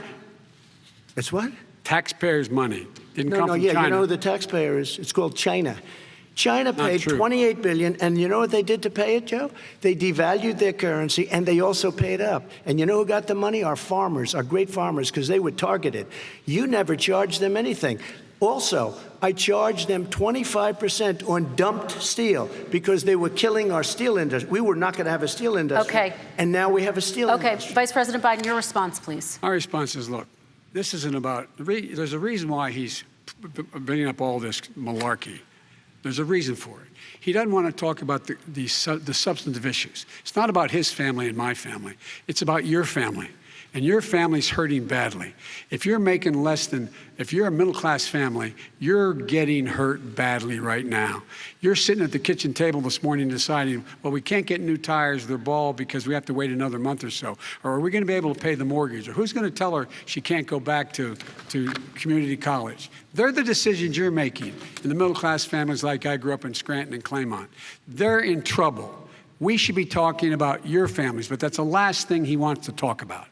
I want to talk about North Korea. Excuse me, I do want to turn to please. 10 seconds, Mr. President. That's 10 a seconds. typical political statement. Let's get off this China thing, and then he looks, the family, around the table, everything. Just a typical politician when I see that. Let's talk about North Korea. I'm not a typical politician. Okay, that's why I got elected. Let's get off the subject of China. Let's talk sitting around the table. All right. Come on, Joe, you can do better. We're going to talk about North Korea now. President Trump, you've met with North Korean leader Kim Jong-un 3 times. You've talked about your beautiful letters with him. You've touted the fact that there hasn't been a war or a long-range missile test. And yet North Korea recently rolled out its biggest ever intercontinental ballistic missile and continues to develop its nuclear arsenal. Do you see that as a betrayal of the relationship you forged? Just 30 seconds here because we need to get on to the next segment. When I met with Barack Obama, we sat in the White House right at the beginning, had a great conversation. It was supposed to be 15 minutes, and it was well over an hour.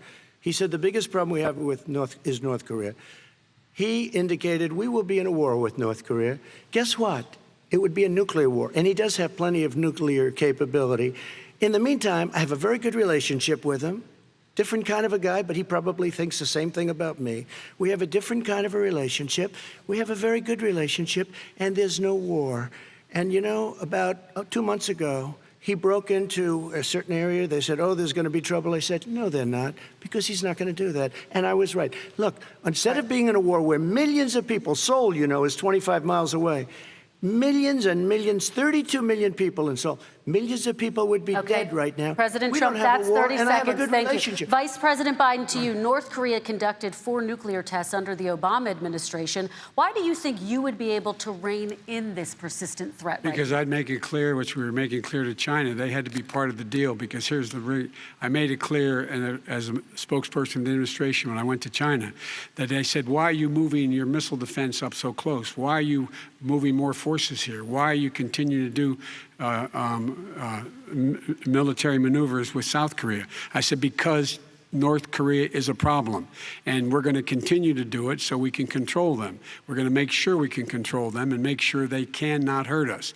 And so if you want to do something about it, step up and help. If not, it's going to continue. What has he done? He's legitimized North Korea. He's talked about his good buddy who's a thug, and he talks about how we're better off. And they have much more capable missiles, able to reach U.S. territory much more easily than ever did before. Let me follow up with you, Vice President Biden. You've said you wouldn't meet with Kim Jong-un without preconditions. Are there any conditions under which you would meet with him? On the condition that he would agree that he would be drawing down his nuclear capacity to get the Korean Peninsula should be a nuclear-free zone.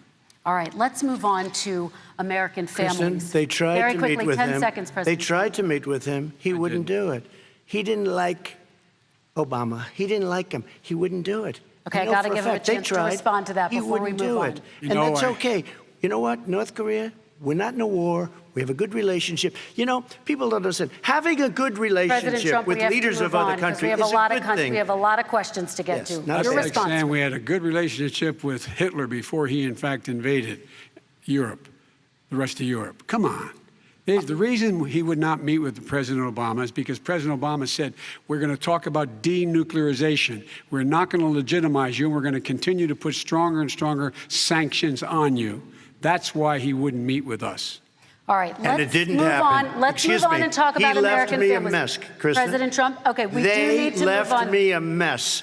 North Korea was a mess. And in fact, if you remember the first 2 or 3 months, there was a very dangerous period in my first 3 months before we sort of worked things out a little bit. Okay. There was a they left us a mess. And Obama would be, I think, the first to say it was the single biggest problem he thought that our country had. Okay, let's move on to American families and the economy.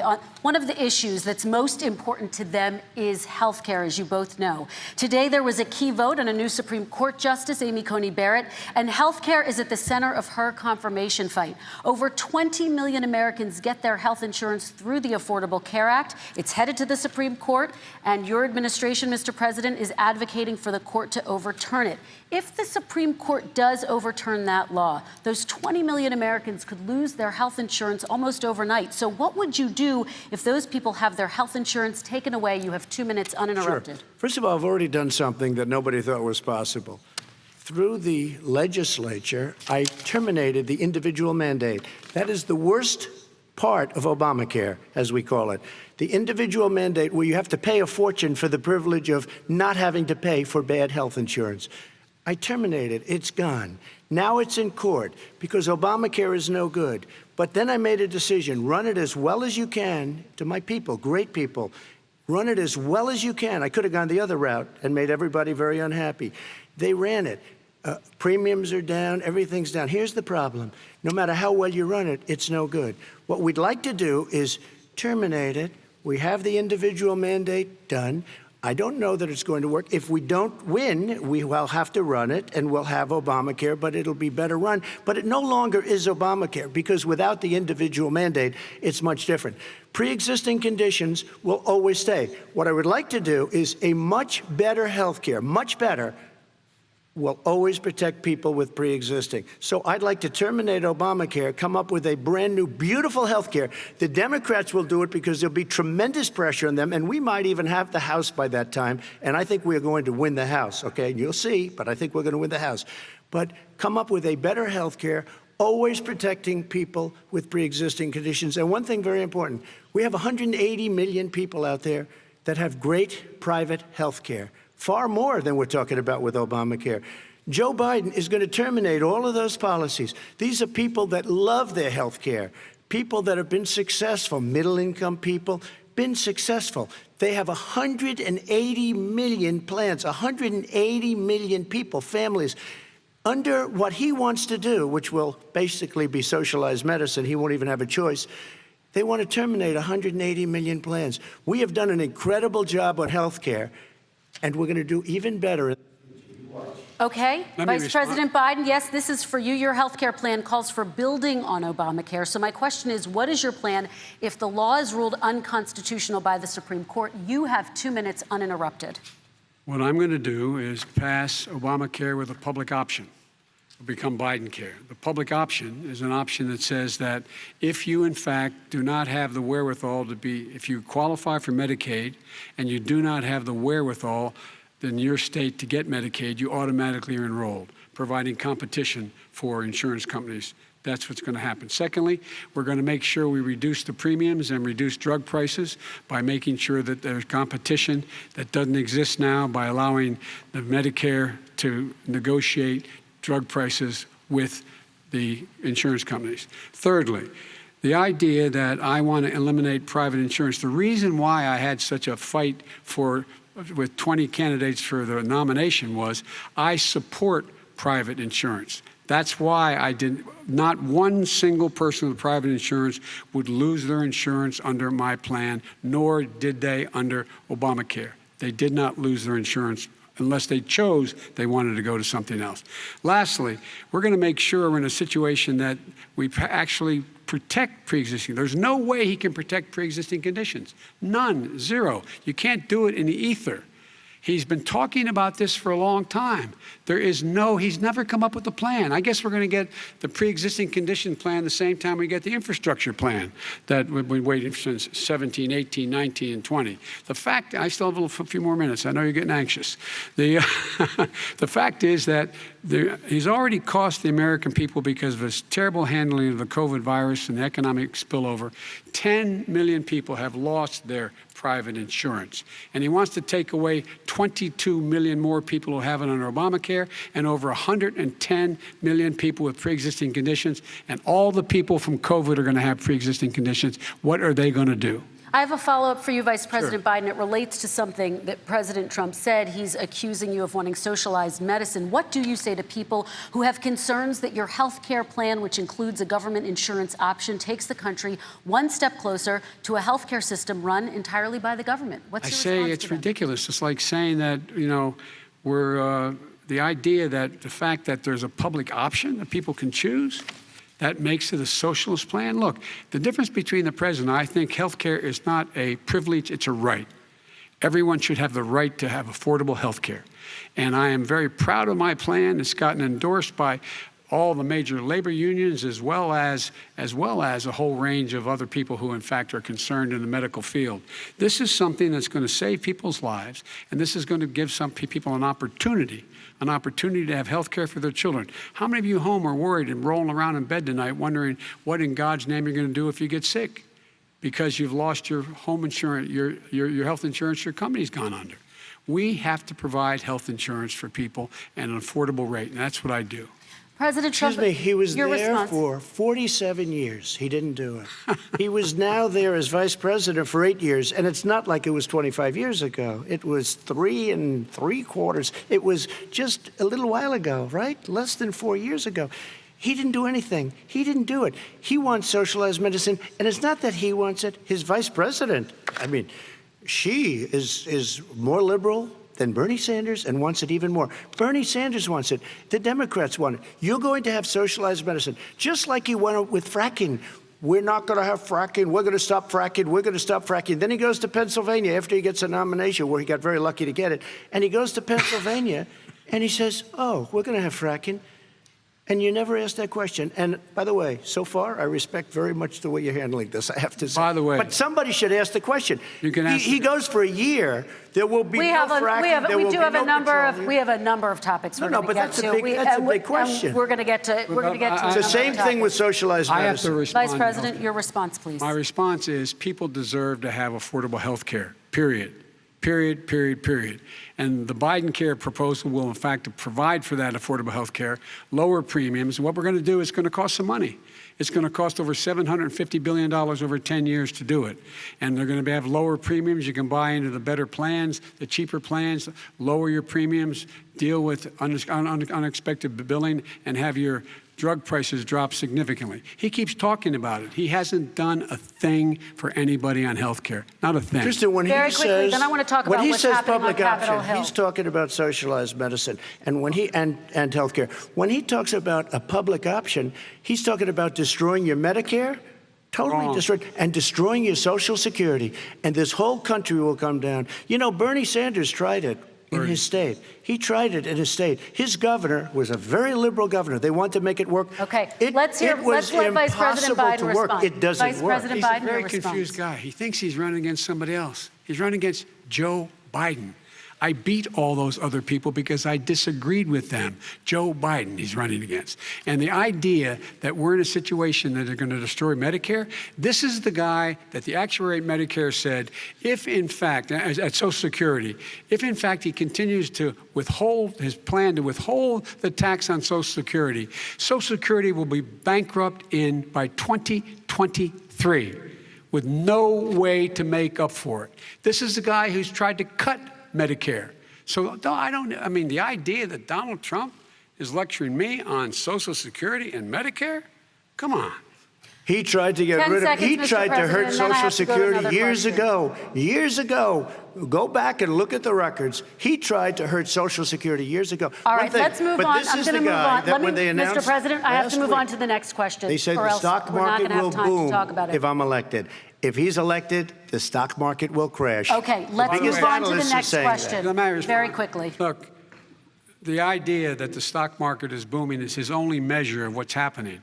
Where I come from in Scranton and Claymont, the people don't live off of the stock market. Just in the last three years during this crisis, the billionaires in this country made, according to the Wall Street, $700 billion more. $700 billion more, because that's his only measure. What happens to the ordinary people out there? What happens to them? Let's talk about what's happening on Capitol Hill. We're going to move on. 401ks are through the roof. We're going to move on. Stock are through the roof. All right. And he doesn't come from Scranton. That's like he lived there for a short period of time before he even knew it. We're going to move on to the next question. And the people of Pennsylvania Let me will move show on you to my next question, They gentlemen. understand. As of tonight, more than 12 million people are out of work. And as of tonight, 8 million more Americans have fallen into poverty, and more families are going hungry every day. Those hit hardest are women and people of color. They see Washington fighting over a relief bill. Mr. President, why haven't you been able to get them the help they need? 30 seconds here. Because Nancy Pelosi doesn't want to approve it. I do. But you're the president. I do, but I still have to get. Unfortunately, that's one of the reasons I think we're going to take over the House, because of her. Nancy Pelosi doesn't want to approve anything because she'd love to have some victories on a date called November 3rd. Nancy Pelosi does not want to approve it. We are ready, willing, and able to do something. Don't forget, we've already approved 3 plans, and it's gone through, including the Democrats, in all fairness.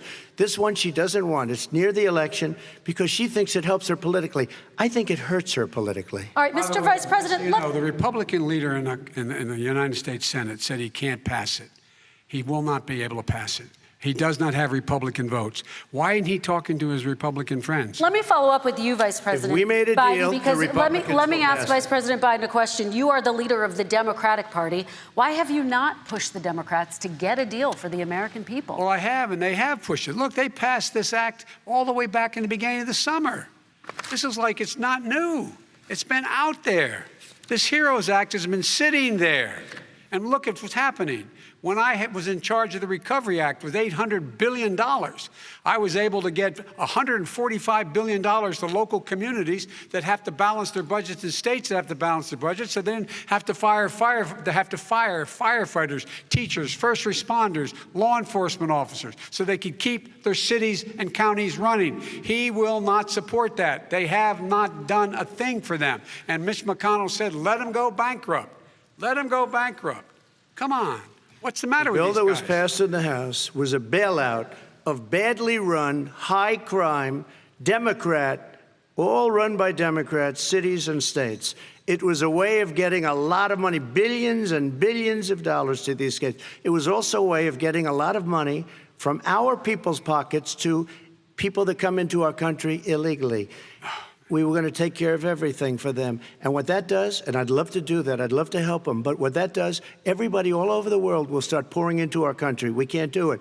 This was a way of taking care of them. This was a way of spending on things that had nothing to do with COVID, as per your question. But it was really a big bailout for badly run Democrat cities and states. All right, if I get elected, I'm running as a proud Democrat, but I'm going to be an American president. I don't see red states and blue states.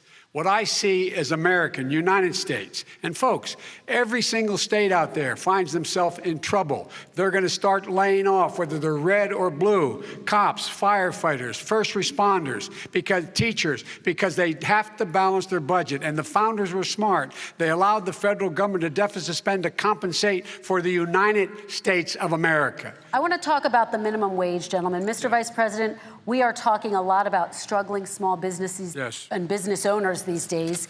Do you think this is the right time to ask them to raise the minimum wage? You, of course, support a $15 federal minimum wage. I do, because I think one of the things we're going to have to do is we're going to have to bail them out, too.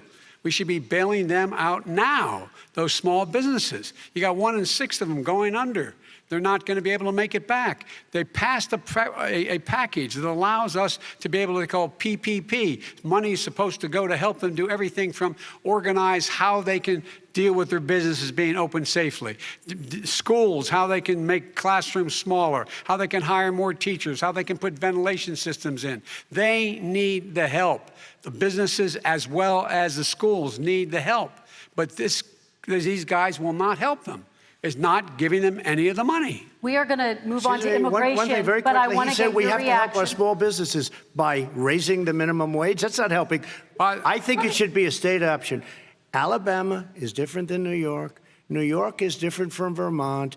Every state is different. It should be a state option. You said very recently. We have to help. It's very important. We have to help our small businesses. How are you helping your small businesses when you're forcing wages? What's going to happen, and what's been proven to happen, is when you do that, these small businesses fire many of their employees. You said very recently you would consider raising the federal minimum wage to $15 an hour. You said recently you would consider raising the federal minimum wage to $15 an hour. Is that still the case? And I would consider it to an extent, but in what I really like, in a second administration, but not to a level that's going to put all these businesses out of business. It should be a state option. Look, I've lived in different places. I know different places. They're all different. Some places, $15 is not so bad. In other places, other states, $15 would be Okay, President ruinous. Trump, thank you. Quick response, Vice President Biden. 2 jobs, 1 job, be below poverty. People are making $6, $7, $8 an hour. These first responders, we all clap for as they come down the street because they've allowed us to make it.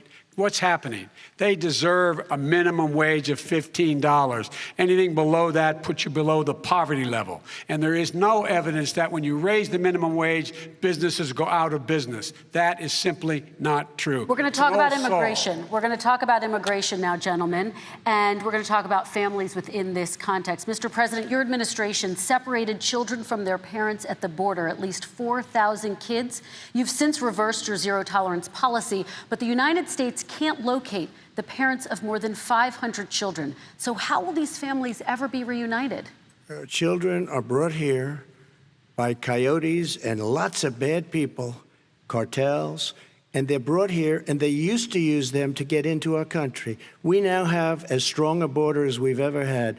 We're over 400 miles of brand new wall. You see the numbers, and we let people in, but they have to come in legally, and they come in through merit. But how will you reunite these kids with their families, let me just tell you, Mr. President? They built cages. You know, they used to say, I built the cages, and then they had a picture in a certain newspaper, and it was a picture of these horrible cages, and they said, look at these cages. President Trump built them, and then it was determined they were built in 2014. That was him. Do you have a plan to reunite the kids? Yes, we're working on it we're trying very hard. But a lot of these kids come out without the parents. They come over through cartels and through coyotes and through gangs. Vice President Biden, let me bring you into this conversation. Quick response and then another question to you. These 500 plus kids came with parents.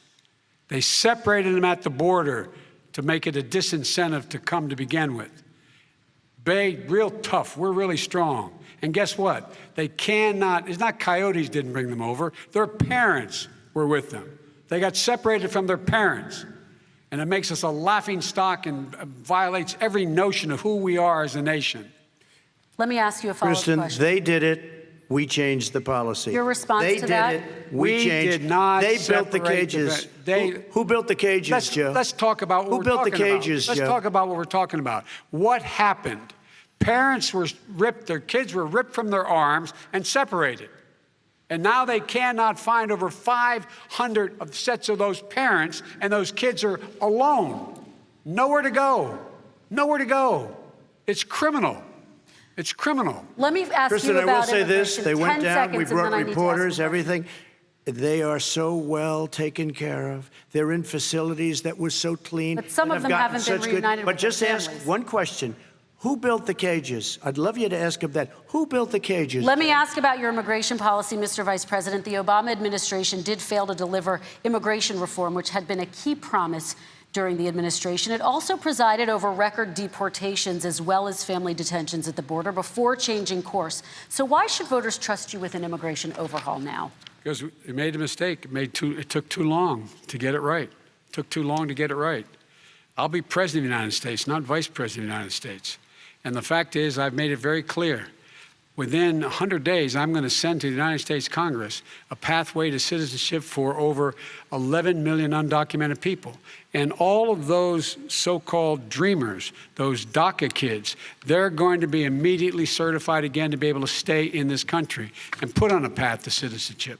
The idea that they are being sent home by this guy, and they want to do that, is they've gone to a country they've never seen before. I can imagine you're 5 years old, your parents are taking you across the Rio Grande River, and it's illegal. And you say, oh, no, Mom, leave me here. I'm not going to go with you. They've been here. Many of them are model citizens. Over 20,000 of them are first responders out there taking care of people during this crisis. We owe them. We owe them. Kristen, he had 8 years to do what he said he was going to do. And I've changed without having a specific. We got rid of catch and release. We got rid of a lot of horrible things that they put in and that they lived with. But he had 8 years he was vice president. He did nothing except build cages to keep children in. Vice President Biden, your response. The catch and release, you know what he's talking about there? If in fact you had a family came across and they were arrested, they in fact were given a date to show up for their hearing. They were released. And guess what? They showed up for a hearing. And this is the first president in the history of the United States of America that anybody seeking asylum has to do it in another country. That's never happened before in America. That's never happened before in America. You come to the United States and you make your case that I seek asylum based on the following premise, why I deserve it under American law. They're sitting in squalor on the other side of the river. President Trump, your response, So 30 important. seconds, and then we'll move It just shows that he has no understanding of immigration or the laws. Catch and release is a disaster. A murderer would come in, a rapist would come in, a very bad person would come in. We would take their name. We have to release them into our country. And then you say they come back. Less than 1% of the people come back. We have to send ICE out and Border Patrol out to find them. We would say, come back in 2 years, 3 years. We're going to give you a court case. You need Perry Mason. We're going to give you a court case. When you say they come back, they don't come back, Joe. They never come back. Only the really, I hate to say this, but those with the lowest IQ, they might come back. Okay, President Trump, let's give Vice President Biden a chance to respond, and then we're going to move on to the next section. You don't know the law, Joe. Vice President Biden, your response. Know the law, what he's telling you is simply not true. Well, check it out. They don't come back. Check it out. All right, let's move on. But we don't have to the worry next about it because they section. terminated it, so we don't have to worry about it. Let's move on to the next And you have section. 525 kids not knowing where in God's name they're going to be and lost their parents. Go ahead. All right. Let's talk about our next section, which is race in America. And I want to talk about the way Black and brown Americans experience race in this country. Part of that experience is something called the talk. It happens regardless of class and income. Parents who feel they have no choice but to prepare their children for the chance that they could be targeted, including by the police, for no reason other than the color of their skin. Mr. Vice President, in the next 2 minutes, I want you to speak directly to these families. Do you understand why these parents fear for their children? I do. I do. You know, my daughter is a social worker, and she's written a lot about this. She has her graduate degree from the University of Pennsylvania in social work. And you know, one of the reasons why I ended up working on the east side of Wilmington, Delaware, which is 90% African American, was to learn more about what was going on. What I never had to tell my daughter, if she's pulled over make sure she puts, for a traffic stop, put both hands on top of the wheel and don't reach for the glove box because someone may shoot you. But a black parent, no matter how wealthy or how poor they are, has to teach their child when you're walking down the street, don't have a hoodie on when you go across the street. Making sure that you, in fact, if you get pulled over, just yes, sir, no, sir, hands on top of the wheel, because you are, in fact, the victim, whether you're a person making child of a $300,000 a year person or someone who's on food stamps. The fact of the matter is there is institutional racism in America. And we have always said, we've never lived up to it, that we hold these truths to be self-evident. All men and women are created equal. But guess what? We have never, ever lived up to it, but we've always constantly been moving the needle further and further to inclusion, not exclusion. This is the first president to come along and says, that's the end of that. We're not going to do that anymore. We have to provide for economic opportunity, better education, better health care, better access to schooling, better access to opportunity to borrow money to start businesses. All the things we can do, and I've laid out a clear plan as to how to do those things, just to give people a shot. It's about accumulating the ability to have wealth as well as it is to be free from violence. President Trump, same question to you, and let me remind you of the question. I would like you to speak directly to these families. Do you understand why these parents fear for their children? Yes, I do. And again, he's been in government 47 years. He never did a thing except in 1994 when he did such harm to the black community. And they were called, and he called them super predators. And he said that. He said it, super predators. And they have never lived that down. 1994, your crime bill, the super predators. Nobody has done more for the black community than Donald Trump. And if you look, with the exception of Abraham Lincoln, possible exception, but the exception of Abraham Lincoln, nobody has done what I've done. Criminal justice reform, Obama and Joe didn't do it. I don't even think they tried because they had no chance at doing it. They might have wanted to do it, but if you had to see the arms I had to twist to get that done, it was not a pretty picture, and everybody knows it, including some very liberal people that cried in my office. They cried in the Oval Office. 2 weeks later, they're out saying, gee, we have to defeat him. Criminal justice reform, prison reform, opportunity zones with Tim Scott, a great senator from South Carolina. He came in with this incredible idea for opportunity zones. It's one of the most successful programs. People don't talk about it. Tremendous investment is being made. Biggest beneficiary, the black and Hispanic communities, and then historically black colleges and universities. After 3 years of coming to the office, I love some of those guys. They were great. They came into the office and they said, I said, what are you doing? After 3 years, I said, why do you keep coming back? Because we have no funding. I said, you don't have to come back every year. We have to come back because President Obama would never give them long-term funding, and I did.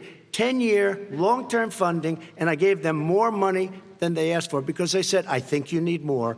And I said, the only bad part about this is I may never see you again because I got very friendly with them, and they like me and I like them.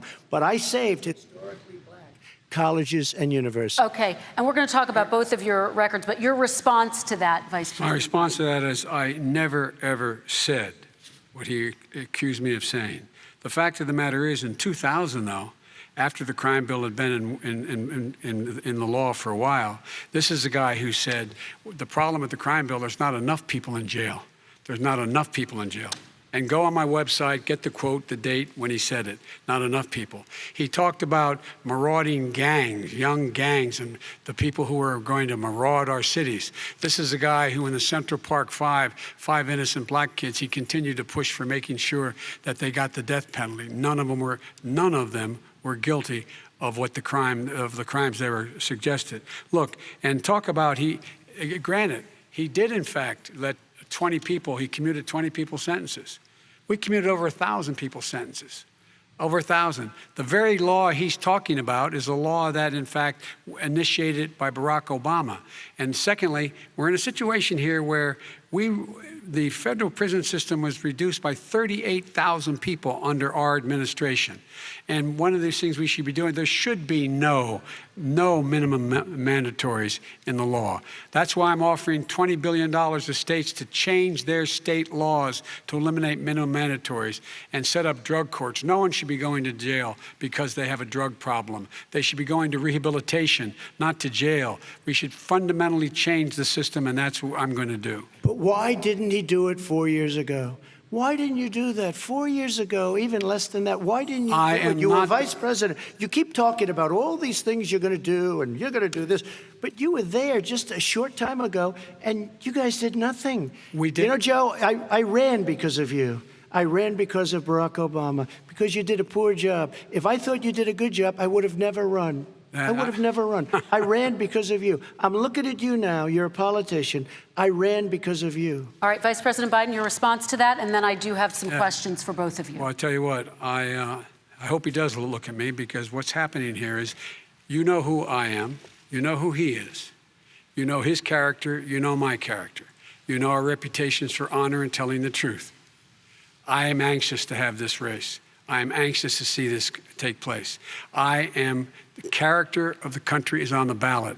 Our character is on the ballot. Look at us closely. Let me ask some follow-up. Please respond, and then we're going to have follow-up questions. If this stuff is true about Russia, Ukraine, China, other countries, Iraq, if this is true, then he's a corrupt politician. So don't give me the stuff about how you're this innocent baby. Joe, they're calling you a corrupt politician. Nobody. President Trump, I want to stay on the issue of race. We're talking about the issue. Laptop from hell. President Trump, we're talking about race right now, and I do want to stay on the issue of race. President Trump, I have to respond to that. Please, because look, very quickly. There are 50 former national intelligence folks who said that what he's accusing me of is a Russian plant. They have said that this has all the five former heads of the CIA, both parties, say what he's saying is a bunch of garbage. Nobody believes it except his and his good friend Rudy Giuliani. You mean the laptop is now another Russia hoax? That's exactly what. Is this where you're going? This is where he's going. The laptop is Russia. Gentlemen, I want to stay on the issue of race. You have to be kidding. Here we go again with Russia. We're going to continue on the issue of race. Mr. President, you've described the Black Lives Matter movement as a symbol of hate. You've shared a video of a man chanting white power to millions of your supporters. You've said that black professional athletes exercising their First Amendment rights should be fired. What do you say to Americans who say that kind of language from a president is contributing to a climate of hate and racial strife? Well, you have to understand, the first time I ever heard of Black Lives Matter, they were chanting pigs in a blanket, talking about police. Pigs, talking about our police. Pigs in a blanket, fry them like bacon. I said, that's a horrible thing. And they were marching down the street. And that was my first glimpse of Black Lives Matter. I thought it was a terrible thing. As far as my relationships with all people, I think I have great relationships with all people.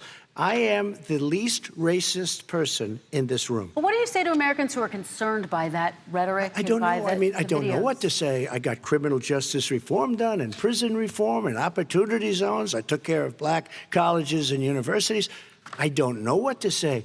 They can say anything. I mean, they can say anything. It makes me sad because I am the least racist person. I can't even see the audience because it's so dark. But I don't care who's in the audience. I'm the least racist person in this room. Okay. Vice President Biden, let me ask you very quickly, and then I have a follow-up question for you. Abraham Lincoln here is one of the most racist presidents we've had in modern history. He pours fuel on every single racist fire. Every single one. Started off his campaign coming down the escalator saying he's going to get rid of those Mexican rapists. He's banned Muslims because they're Muslims. He has moved around and made everything worse across the board. He says about the poor boys, last time we were on stage here, he said, I told them to stand down and stand ready. Come on. This guy is a dog whistle about as big as a foghorn.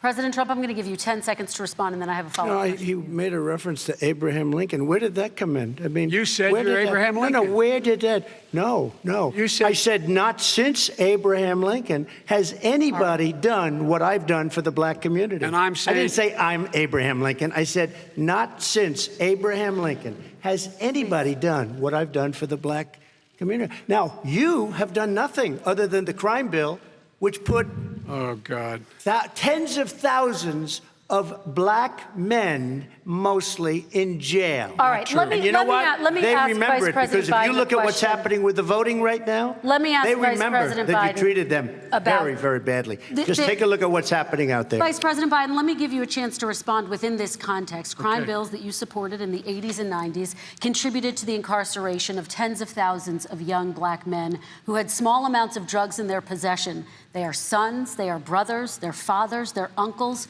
whose families are still to this day, some of them suffering the consequences. So speak to those families. Why should they vote for you? one of the things is that in the 80s, we passed 100%, all 100 senators voted for it, a bill on drugs and how to deal with drugs. It was a mistake. I've been trying to change this since then, particularly the portion on cocaine. That's why I've been arguing that, in fact, we should not send anyone to jail for a pure drug offense. They should be going into treatment across the board. That's what we should be spending money on. That's why I set up drug courts, which were never funded by our Republican friends. They should not be going to jail for a drug or an alcohol problem. They should be going into treatment.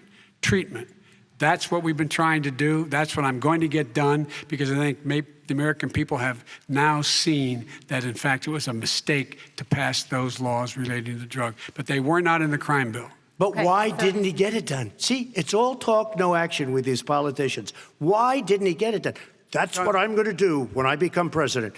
You were vice president along with Obama as your president, your leader, for 8 years. Why didn't you get it done? You had 8 years to get it done. Now you're saying you're going to get it done because you're all talk and no action, Jim. We got a lot of it done. We released 38,000. We got 38,000 prisoners left from the. You got nothing done. 38,000 prisoners were released from federal prison. There were over 1,000 people who were given clemency. In fact, we're the ones that put in the legislation saying we could look at pattern and practice of police departments and what they were doing, how they were conducting themselves. I could go on, but we began the process. We lost an election. That's why I'm running to win back that election and change his terrible policy. I just asked one question. Why didn't you do it in the 8 years, a short time ago? Why didn't you do it? You just said, I'm going to do that, I'm going to do this. You put tens of thousands of mostly black young men in prison. Now you're saying you're going to undo that. Why didn't you get it done? You had 8 years with Obama. You know why, Joe? Because you're all talk and no action. All right, Vice President Biden, and then we're going to move on to the next section. We had a Republican Congress. That's the answer. Well, you got to talk them into it, Joe. Sometimes all right. You got to talk them into it. We're going to move on to our next section, like I did with criminal justice reform. I had to talk Democrats into it. Gentlemen, we're running out of time, so we got to get on to climate change, please. You both have very different visions on climate change. President Trump, you say that environmental regulations have hurt jobs in the energy sector. Vice President Biden, you have said you see addressing climate change as an opportunity to create new jobs. For each of you, how would you both combat climate change and support job growth at the same time? Starting with you, President Trump, you have 2 minutes uninterrupted. So we have the Trillion Trees program. We have so many different programs. I do love the environment, but what I want is the cleanest, crystal clear water, the cleanest air. We have the best, lowest number in carbon emissions, which is a big standard that I notice Obama goes with all the time. Not Joe. I haven't heard Joe use the term because I'm not sure he knows what it represents or means, but I have heard Obama use it. And we have the best carbon emission numbers that we've had in 35 years under this administration. We are working so well with industry, but here's what we can't do. Look at China, how filthy it is. Look at Russia. Look at India. It's filthy. The air is filthy. The Paris Accord, I took us out because we were going to have to spend trillions of dollars, and we were treated very unfairly. When they put us in there, they did us a great disservice. They were going to take away our businesses. I will not sacrifice tens of millions of jobs, thousands and thousands of companies because of the Paris Accord.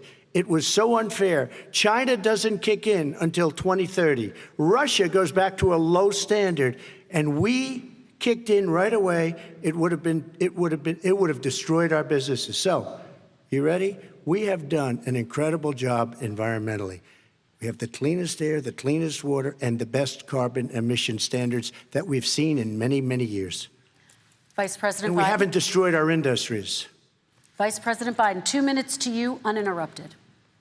Climate change and climate warming, the global warming, is an existential threat to humanity. We have a moral obligation to deal with it. And we're told by all the leading scientists in the world we don't have much time. We're going to pass the point of no return within the next 8 to 10 years. 4 more years of this man eliminating all the regulations that were put in by us to clean up the climate, to limit emissions will put us in a position where we're going to be in real trouble. Here's where we have a great opportunity. I was able to get both all the environmental organizations as well as labor, the people worried about jobs, to support my climate plan. Because what it does, it will create millions of new good-paying jobs. We're going to invest in, for example, 50,000 charging stations on our highways so that we can own the electric car market of the future. In the meantime, China is doing that. We're going to be in a position where we're going to see to it that we're going to take 4 million existing buildings and 2 million existing homes and retrofit them so they don't leak as much energy, saving hundreds of millions of barrels of oil in the process and creating significant number of jobs. And by the way, the whole idea of what this is all going to do, it's going to create millions of jobs, and it's going to clean the environment. Our health and our jobs are at stake. That's what's happening. And what right now, by the way, Wall Street firms indicated that my plan will in fact create 18.6 million jobs, 7 million more than his. This is from Wall Street. And I'll create $1 trillion more in economic growth than his proposal does. Not on climate, just on the economy. President Trump, you're They came out and said very strongly, $6,500 will be taken away from families under his plan, that his plan is an economic disaster. If you look at what he wants to do, if you look at his plan, his environmental plan, you know who developed it? AOC +3. They know nothing about the climate. I mean, she's got a good line of stuff, but she knows nothing about the climate. And they're all hopping through hoops for AOC +3. Look, their real plan costs $100 trillion.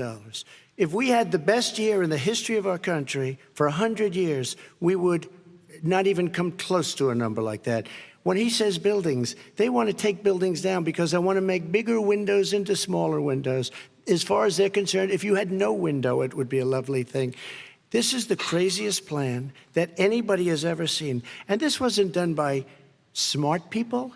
This wasn't done by anybody. Frankly, I don't even know how it can be good politically. Right. They want to spend $100 trillion. That's their real number. He's trying to say it was 6. It's $100 trillion. They want to knock down buildings and build new buildings with little, tiny, small windows. I mean, and many other things. Okay. And many other things. Let me have the Vice President respond, and we're running out of time, and we have a lot more questions to get to. So let's hear from the Vice President. I have a number more questions. I don't know where he comes from. I don't know where he comes up with these numbers. Queens. $100 trillion. Give me a break. This plan was endorsed by every major environmental group and every labor group. Because they know the future lies. The future lies in us being able to breathe, and they know there are good jobs in getting us there. And by the way, the fastest growing industry in America is solar energy and wind. He thinks wind causes cancer, windmills. It's the fastest growing jobs, and they pay good prevailing wages, 45, 50 bucks an hour. We can grow and we can be cleaner if we go the route I'm proposing. President Trump, Excuse me. please respond, and then I have some We are follow-ups. energy independent for the first time. We don't need all of these countries that we had to fight war over because we needed their energy. We are energy independent. I know more about wind than you do. It's extremely expensive, kills all the birds, it's very intermittent, it's got a lot of problems, and they happen to make the windmills in both Germany and China. And the fumes coming up, if you're a believer in carbon emission, the fumes coming up to make these massive windmills is more than anything that we're talking about with natural gas, which is very clean. One other thing. Find me a scientist Solar. said that. I love solar, but solar doesn't quite have it yet. It's not powerful yet to really run our big, beautiful factories that we need to compete with the world. So False. It's all a pipe dream. But you know what we'll do? We're going to have the greatest economy in the world. But if you want to kill the economy, get rid of your oil industry. You want, and what about fracking? All right, let me allow fracking. Vice President Biden to respond. I never said I oppose fracking. You said it on tape. I did. Show the tape. Put it on your website. I'll put it on. Put it on the website. The fact of the matter is Show he's the list. flat lying. Would you rule out banning fracking? I do rule out banning fracking because the answer, we need other industries to transition to get to ultimately a complete zero emissions by 2025. What I will do with fracking over time is make sure that we can capture the emissions from the fracking, capture the emissions from gas. We can do that, and we can do that by investing money in doing it, but it's a transition to that. I have one more question in this pod, and then we have. He was against fracking. He said it. I will show that to you tomorrow. I am against fracking. Until he got the nomination, went to Pennsylvania, then he said, but you know what, Pennsylvania? He'll be against it very soon because his party is totally against it. Fracking on federal land, I said. No fracking or oil on federal land. Let me ask this final question in this section, and then I want to move on to our final section. President Trump, people of color are much more likely to live near oil refineries and chemical plants. In Texas, there are families who worry the plants near them are making them sick. Your administration has rolled back regulations on these kinds of facilities. Why should these families give you another 4 years in office? The families that we're talking about are employed heavily, and they're making a lot of money, more money than they've ever made. If you look at the kind of numbers that we produce for Hispanic, for Black, for Asian, it's 9 times greater, the percentage gain, than it was under, in 3 years, than it was under 8 years of the 2 of them, to put it nicely. 9 times more. Now, somebody lives, I have not heard the numbers or the statistics that you're saying, but they're making a tremendous amount of money economically. We saved it, and I saved it again a number of months ago when oil was crashing because of the pandemic. We saved it. We got, say what you want about relationship, we got Saudi Arabia, Mexico, and Russia to cut back, way back. We saved our oil industry, and now it's very vibrant again. And everybody has very inexpensive gasoline. Remember Vice President Biden, your response, and then we're going to have a final question for both of you. My response is that those people live on what they call fence lines. He doesn't understand this. They live near chemical plants that, in fact, pollute, chemical plants and oil plants and refineries that pollute. I used to live near that when I was growing up in Claymont, Delaware. And there are more oil refineries in Marcus Hook and the Delaware River than there is any place, including in Houston at the time.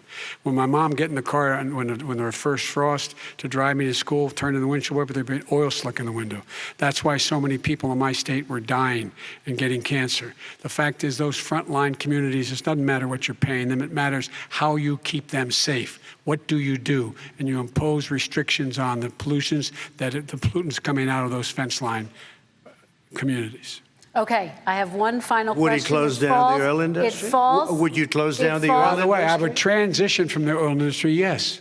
Oh, I will that's transition. a big statement. It is a big statement. That's a because big statement. I would stop. Why would you do that? Because the oil industry pollutes significantly. I see. Here's the deal. But That's you a can't big do statement. That. Well, if you let me finish the statement, because it has to be replaced by renewable energy over time. Over time. And I'd stop giving to the oil industry, I'd stop giving them federal subsidies. He won't give federal subsidies to the gas. Excuse me, to solar and wind. Yeah. Why are we giving it to oil industry? We actually do give it to solar and wind. We And have that's one maybe the final biggest question. statement in terms of business. That's the biggest statement. Okay. Because We have basically one what he's final saying question, is he is Mr. going to President. destroy the oil industry. Will you remember that, Texas? Will you remember that, Pennsylvania, Oklahoma? Vice President Biden, let me give you 10 seconds to respond, and then Ohio. I have to get to the final question. Vice President Biden. He takes everything out of context, but the point is, look, we have to move toward a net zero emissions. The first place to do that by the year 2035 is in energy production, by 2050 totally. All right. One Is he final gonna get question China to both do of you. it? No, we're finished with Is this. he We going have to to get move on China to to our do it? final question. We No, have to I'm move on going to to our final rejoin Paris question. Accord and make China abide by what they agreed to. All right, That'll this cost you is $1 about trillion. leadership, gentlemen. And this first question does go to you, President Trump. Imagine this is your inauguration day.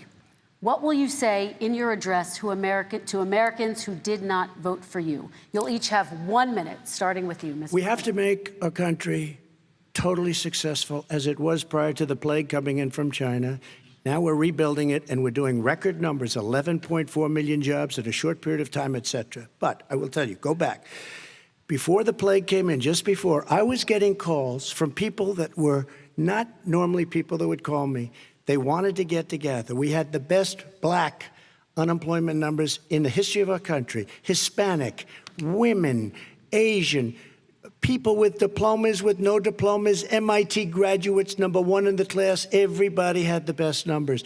And you know what? The other side wanted to get together. They wanted to unify. Success is going to bring us together. We are on the road to success. But I'm cutting taxes, and he wants to raise everybody's taxes, and he wants to put new regulations on everything. He will kill it. If he gets in, you will have a depression, the likes of which you've never seen. Your 401ks will go to hell, and it'll be a very, very sad day for this country. All right. Vice President Biden, same question to you. What will you say during your inaugural address to Americans who did not vote for you? I will say, I'm an American president. I represent all of you, whether you voted for me or against me. And I'm going to make sure that you're represented. I'm going to give you hope. We're going to move. We're going to choose science over fiction. We're going to choose hope over fear. We're going to choose to move forward because we have enormous opportunities to make things better. We can grow this economy. We can deal with the systemic racism. And at the same time, we can make sure that our economy is being run and moved and motivated by clean energy, creating millions of new jobs. And that's the fact. That's what we're going to do. And I'm going to say, as I said at the beginning, what is on the ballot here is the character of this country: decency, honor, respect, treating people with dignity, making sure that everyone has an even chance. And I'm going to make sure you get that. You haven't been getting it the last 4 years. All right. I want to thank you both for a very robust hour and a half, a fantastic debate. Really appreciate it. President Trump, former Vice President Joe Biden, thank you to Belmont University for hosting us tonight. And most importantly, thank you to those watching tonight. Election Day is November 3rd. Don't forget to vote. Thank you, everyone, and have a great night. Thank you.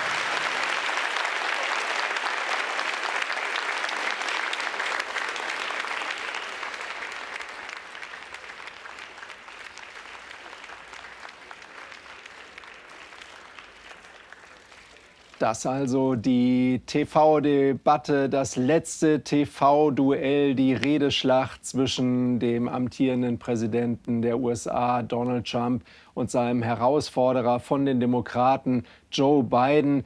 Wie schon bei der ersten oder nach der ersten TV-Debatte werden nun die beiden Ehefrauen noch einmal auf die Bühne geholt. Melania Trump, wir haben das vorhin schon gesagt, heute auch mit Maske, weil das eben dort in Nashville, Tennessee, in dieser Location die Regel ist, strikte Maskenpflicht.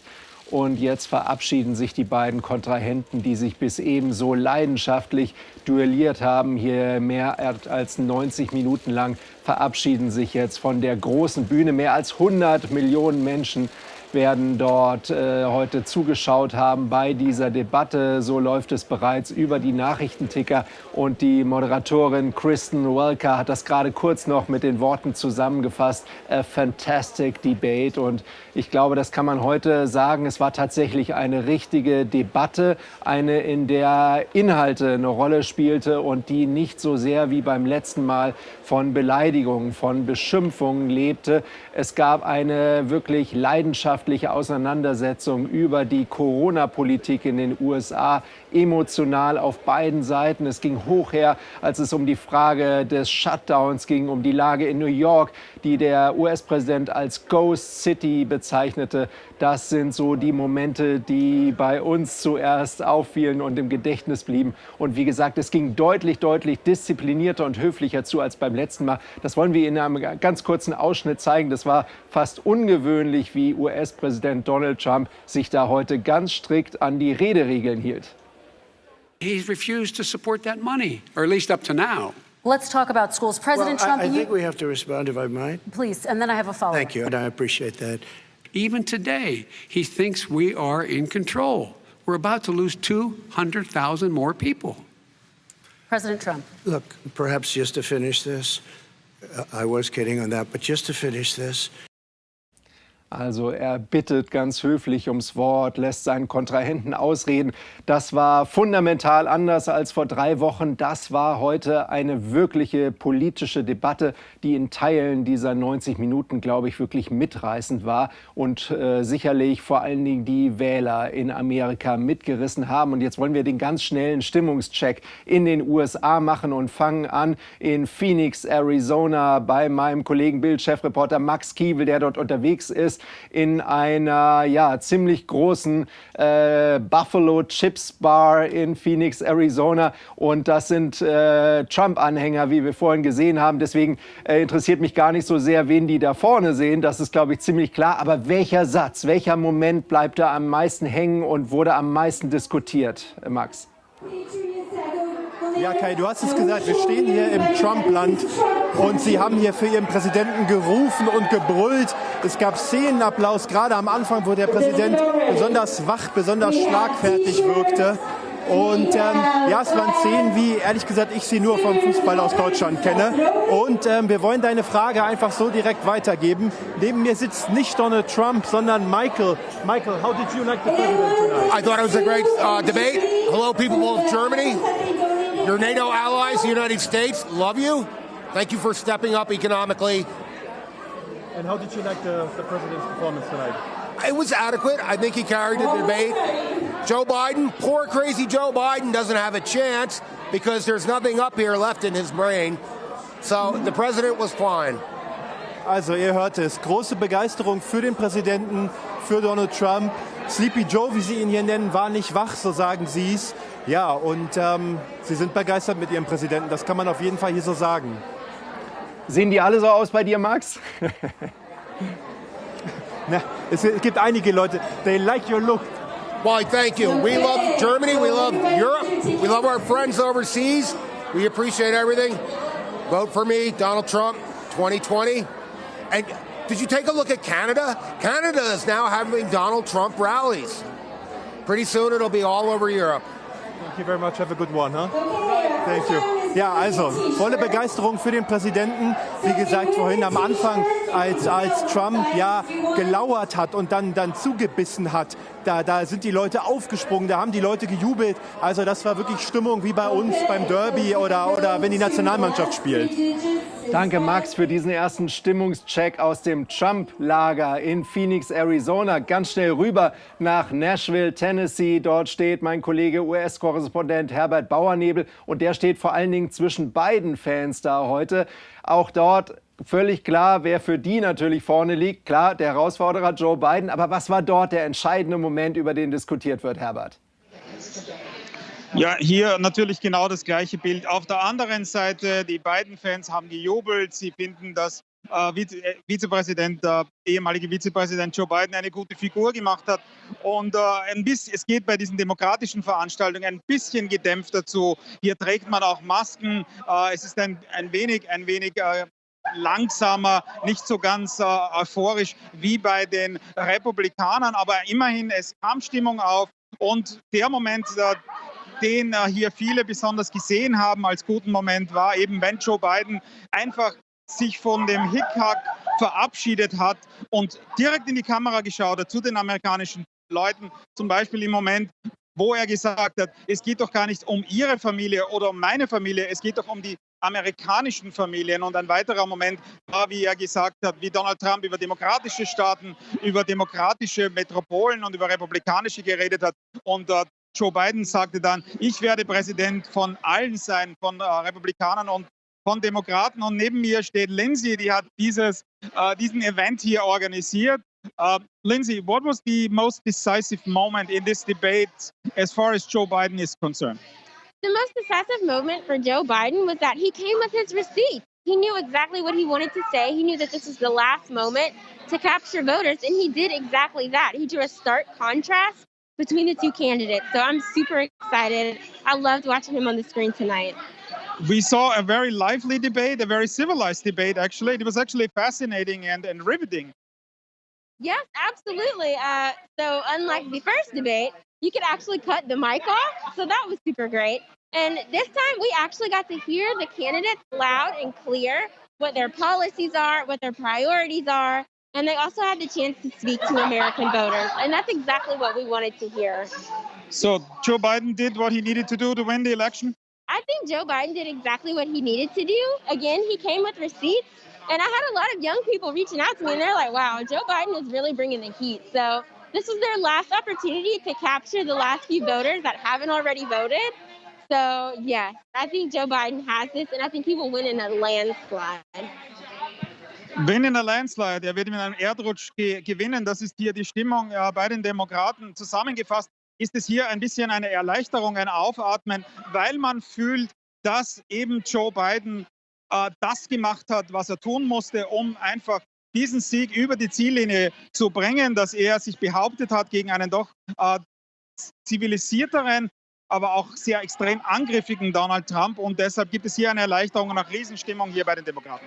Danke, Herbert Bauernebel nach Nashville, Tennessee, für diesen Stimmungscheck bei den Demokraten, die also natürlich zufrieden sind heute mit ihrem Kandidaten Joe Biden. Der hat geliefert, sagen die, der bringt den Sieg jetzt über die Ziellinie. Sagst du, Herbert Bauernebel, ganz andere Stimmung, haben wir vorher gehört von Max Kiewel in Phoenix, Arizona. Und wir springen noch mal weiter zu unserem echten Experten heute, John Kornblum, dem langjährigen US-Botschafter hier in Berlin, der jetzt natürlich gerade in seinem Heimatland ist und dort hautnah die Geschehnisse erlebt. John Kornblum, über so ein paar kurze Momente aus dem Duell heute haben wir schon kurz gesprochen, ehe wir gleich noch mal uns vielleicht den einen oder anderen Ausschnitt auch noch mal anschauen können. Was ist aber der eine Moment, der vor allen Dingen Ihnen hängen bleibt aus diesem letzten Wahlkampfduell? Naja, es hat keinen einzigen Moment gegeben. Ich finde, ich würde Folgendes sagen. Es war immerhin eine Debatte, was das letzte Mal nicht war. Trump war etwas beherrschter, aber man soll es nicht übertreiben. Der hat sehr oft unterbrochen. Der hat sehr oft auch die Moderatorin einfach ignoriert. Und zweitens, der hat natürlich, das muss man so direkt sagen, sehr viel und sehr oft gelogen. Vieles, was er sagte, stimmte einfach nicht. Nichtsdestotrotz war es eine bessere Diskussion. Ich glaube, man könnte sogar Punkte ansprechen, die man das letzte Mal nicht könnte. Sie haben gefragt, wie Biden sich verhalten hat. Ich glaube, er war ein bisschen unsicher hin und wieder, auch mit der Terminologie etc. etc. Aber er war sehr sachlich und ich glaube, er hat seine Sache geholfen. Trump hat, glaube ich, niemanden überzeugt, aber war mindestens nicht die große Peinlichkeit, die er das erste Mal war. Wir sehen jetzt gerade, während wir mit Ihnen sprechen, Herr Kornblum, die Präsidentenlimousine, wie sie abfährt von der TV-Duell-Location. Der Präsident verabschiedet sich also von dort und dann anschließend natürlich auch wieder von Nashville, Tennessee, um zurückzufliegen ins Weiße Haus nach Washington und dann weiter natürlich in den Wahlkampf. John Kornblum, Sie sagen gerade viele Lügen von Trump. Nennen Sie ein Beispiel. Naja, er sagte, ich bin der am wenigsten rassistische Mensch auf der Welt, sozusagen, hat er gesagt. Das stimmt natürlich nicht. Der ist seit Anfang seiner Geschäftskarriere immer rassistisch gewesen, hat immer Schwarzen unterdrückt. Er hat die Zahlen, die die Demokraten vorgeschlagen haben für Umweltpolitik, verzehnfacht sozusagen. Er hat versucht, das ist interessant, er meinte, er würde versuchen, ein großes Drama aus dem Sohn von Biden machen, hat er versucht, aber das hat irgendwie nicht gehackt und er hat es aufgegeben. Es gibt auch viele andere Punkte, wo er behauptet hatte, dass er dieses gemacht haben oder dass Biden das nicht gemacht haben, das einfach nicht stimmt. Hin und wieder hat Biden das auch korrigiert. Aber Sie wissen, wie das ist. Journalisten wissen das auch. Wenn ein Interviewpartner oder ein Gegner einfach nicht mit der Wahrheit spielt, ist es sehr schwierig, ihn immer wieder zu korrigieren. Und so, deshalb sind einige diese Behauptungen durchgegangen. Aber im Großen und Ganzen hat er nicht sehr viel gebracht, aber mindestens die Latte war für ihn ziemlich niedrig dieses Mal. Er musste sich nur beherrschen und er hat sich mehr oder weniger beherrscht. Das ist die Perspektive des langjährigen US-Botschafters hier in Deutschland, John Kornblum, der Joe Biden in diesem Wahlkampf natürlich die Daumen drückt. Lassen Sie uns ein bisschen vertiefen nochmal und in einen Moment dieser Debatte reingehen, nämlich als es hochleidenschaftlich um das Thema der Corona-Politik ging und es da wirklich eine heftige Auseinandersetzung über die Maßnahmen gab zwischen US-Präsident Donald Trump und Joe Biden. I learned a lot, great doctors, great hospitals, and now I recovered. 99.9% of young people recover. 99% of people recover. We have to recover. We can't close up our nation. We have to open our school, and we can't close up our nation, or you're not going to have a nation. He says that we're learning to live with it. People are learning to die with it. You folks home will have an empty chair at the kitchen table this morning. That man or wife going to bed tonight and reaching over to try to touch out of habit where their wife or husband was, is gone. Learning to live with it. Come on. We're dying with it because he has never said, you said it's dangerous. When's the last time? Is it really dangerous still? Are we dangerous? You tell the people it's dangerous now? What should they do about the danger? And you say, I take no responsibility. We can't keep this country closed. This is a massive country with a massive economy. People are losing their jobs. They're committing suicide. There's depression, alcohol, drugs at a level that nobody's ever seen before. There's abuse, tremendous abuse. We have to open our country. If you go and look at what's happened to New York, it's a ghost town. It's a ghost town. And when you talk about plexiglass, these are restaurants that are dying. These are businesses with no money. Putting up plexiglass is unbelievably expensive, and it's not the answer. I mean, you're going to sit there in a cubicle wrapped around with plastic. These are businesses that are dying, Joe. You can't do that to people. You just can't. Take a look at New York and what's happened to my wonderful city for so many years. I loved it. It was vibrant. It's dying. Everyone's leaving New York. New York ist eine Ghost Town geworden, auch wegen der ganzen Plexiglasscheiben überall. Wir dürfen das Land nicht noch mal weiter runterfahren, sonst ist von dem Land bald nichts mehr übrig, sagt US-Präsident Donald Trump. Hat er nicht recht, John Kornblum? Naja, er hat seine Argumente ziemlich gut und ziemlich konkret gemacht. Ich habe auch mit meiner Frau da gesessen. Wir meinten beide, das war wahrscheinlich der stärkste Teil der Debatte für ihn. Im Grunde ist eine Debatte, die es jetzt auch in Deutschland gibt. Ich verfolge die deutschen Nachrichten ziemlich genau. Es ist an sich eine Wahl zwischen der schwedischen Methode, die gewisse Sterberate auch in Kauf genommen hatte, um die auszulassen, oder die Methode, die in Deutschland und auch in den USA verfolgt wird, dass man versucht, die generelle Krankheitsrate runterzudrücken. Das ist eine echte Debatte und das muss man ernst nehmen. Ich bin eher auf der Seite von Freunden, aber das bedeutet nicht, dass die andere Seite falsch ist. Und wie gesagt, man hat in Europa genau diesen Gegensatz gesehen, wenn man das schwedische Modell und das deutsche oder andere Modelle sieht. Aber das ist ja hochspannend. Vielleicht können wir da noch mal einen kleinen Moment bleiben bei dem Punkt. Was macht das mit diesem Land, wenn wir zwischen Plexiglasscheiben leben, wenn wir, wie wir es gerade auch aus dieser Bar oder Kneipe in Nashville gesehen haben, natürlich, das kennen wir hier in Deutschland ganz genauso, überall mit Mundschutz rumlaufen. Was macht das mit der Gesellschaft und was macht das dann ja natürlich auch wieder mit der Wirtschaft? Können wir uns das leisten? Wollen wir uns das leisten? Das ist die große Frage. Ich meine, Trump hat es ein bisschen, natürlich wollte beides haben, weil gerade heute haben seine Wahlkampfleute darauf hingewiesen, dass die Arbeitslosenquote ziemlich gesunken ist. Die war vor 6 Monaten so um 12%, die ist jetzt um 8% oder vielleicht sogar weniger. So, die Tatsache ist, dass beides passiert im Moment. Es gibt die stärkeren Kontrollen und es gibt auch nicht kein Wachstum, aber mindestens die Wirtschaft stabilisiert sich ein bisschen. Ich glaube, das Argument gegen Trump ist nicht so sehr, wie viele gestorben sind oder wie viele Krankheiten wir haben, sondern seine allgemeine Haltung, seine Ablehnung einer Führungsrolle zu spielen, wie zum Beispiel Frau Merkel das in Deutschland gemacht hat, den Menschen zu sagen, wir müssen aufpassen, wir müssen das alles kontrollieren. Er macht genau das Gegenteil und bei seinen Versammlungen, wir haben das gesehen, als Ihr Korrespondent da in Arizona war, zum Beispiel, kein einziger Mensch in dieser Bar hatte eine Maske drauf.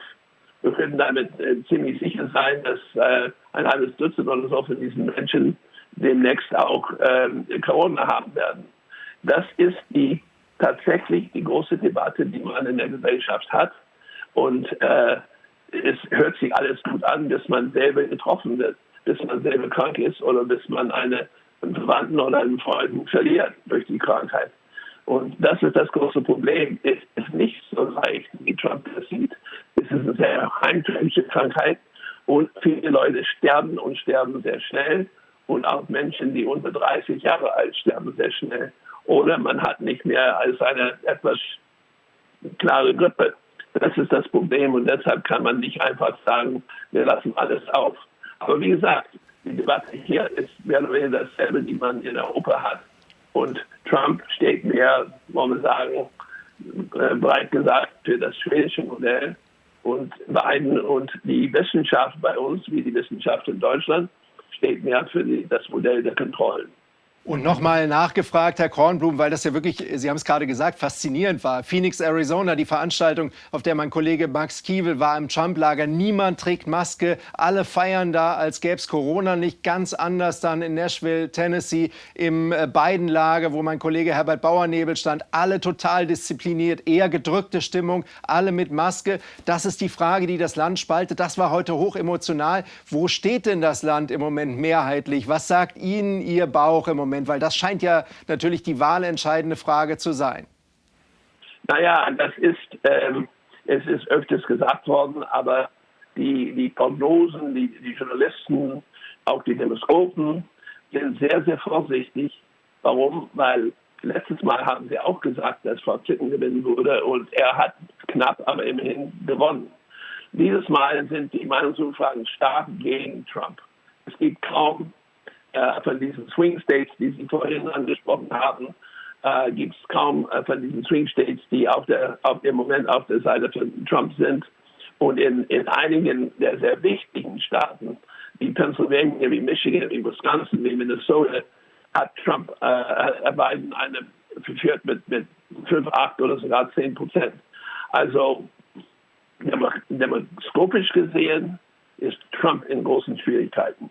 Aber er ist ein Scharlatan auf der einen Seite, der ist auch ein begnadlicher Kämpfer und man hat immer das Gefühl oder die Angst, dass er das irgendwie doch durchdreht. Und deshalb wird dieser Wahlkampf bis zum letzten Moment spannend bleiben oder sogar danach. Man weiß nicht, was er tun. Der hat angedeutet, dass er sogar die Ergebnisse anfechten wird.